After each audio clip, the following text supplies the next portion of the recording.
ನಮಸ್ಕಾರ ವೀಕ್ಷಕರೇ, ಗ್ಯಾರಂಟಿ ನ್ಯೂಸ್ನ ವಿಶೇಷ ಪಾಡ್ಕಾಸ್ಟ್ ಕಾರ್ಯಕ್ರಮಕ್ಕೆ ಸ್ವಾಗತ. ನಾನು ದಿಲೀಪ್. ವೀಕ್ಷಕರೇ, ಏಪ್ರಿಲ್ 1ರಿಂದ ಸಾಕಷ್ಟು ಬದಲಾವಣೆಗಳಾಗ್ತಿದ್ದಾವೆ ಆರ್ಥಿಕ ಜಗತ್ತಿನಲ್ಲಿ. ಜೊತೆಗೆ ನೀವು ಏನು ಹಣಕಾಸು ವ್ಯವಹಾರ ಮಾಡ್ತೀವಿ ಅದರಲ್ಲೂ ಸಾಕಷ್ಟು ಬದಲಾವಣೆಗಳಾಗ್ತವೆ ಅನ್ನೋ ಮಾಹಿತಿಗಳು ನೀವು ಮಾಧ್ಯಮಗಳಲ್ಲಿ, ಸೋಷಿಯಲ್ ಮೀಡಿಯಾಗಳಲ್ಲಿ ನೋಡಿರ್ಬೋದು. ಆ ಎಲ್ಲ ಏನು ಬದಲಾವಣೆಗಳಾಗ್ತವೆ, ಈಗಾಗಲೇ ಸಾಕಷ್ಟು ಚೇಂಜಸ್ಗಳು ಆಗಿದ್ದಾವೆ. ಅದ್ರ ಬಗ್ಗೆ ನಿಮಗೆ ಮಾಹಿತಿ ಕೊಡೋದಕ್ಕೆ, ಜೊತೆಗೆ ಒಂದು ಆರ್ಥಿಕ ಒಳನೋಟವನ್ನು ಕೊಡೋದಕ್ಕೆ ಇವತ್ತು ನಮ್ಮ ಜೊತೆ ಇದ್ದಾರೆ ಬಸವರಾಜ್ ತೊನಗಟ್ಟಿ ಸರ್. ಅವರು ಒಂದು ಸೆಬಿಯ ನೋಂದಾಯಿತ ಹೂಡಿಕೆ ತಜ್ಞರು ಕೂಡ ಹೌದು. ಸರ್, ಕಾರ್ಯಕ್ರಮಕ್ಕೆ ತಮಗೆ ಸ್ವಾಗತ. ಧನ್ಯವಾದಗಳು. ಸರ್, ಸಾಮಾನ್ಯವಾಗಿ ಯಾರೊಂದು ಇನ್ವೆಸ್ಟ್ಮೆಂಟ್ ಮಾಡಬೇಕು ಅಂತ ಇದ್ದಾರೆ, ಜೊತೆಗೆ ಈ ಒಂದು ವಾರ್ ಟೈಮ್ ಇದೆ, ತುಂಬ ಪ್ರಶ್ನೆಗಳಿದ್ದಾವೆ ಜನಗಳ ಮನಸ್ಸಲ್ಲಿ. ಅದಕ್ಕಿಂತ ಹೆಚ್ಚಾಗಿ ಇವಾಗೇನು ಗೌರ್ಮೆಂಟ್ ಹೊಸ ರೂಲ್ಸ್ ಮಾಡ್ತಾ ಇದೆ, 20,000ಕ್ಕಿಂತ ಜಾಸ್ತಿ ಕ್ಯಾಶ್ ಟ್ರಾನ್ಸಾಕ್ಷನ್ ಮಾಡೋಂಗಿಲ್ಲ ಅಂತ. ಏನಕ್ಕೆ ಸರ್ ಆ ರೂಲ್ಸ್ ಏನಕ್ಕೆ ಬಂದಿದೆ?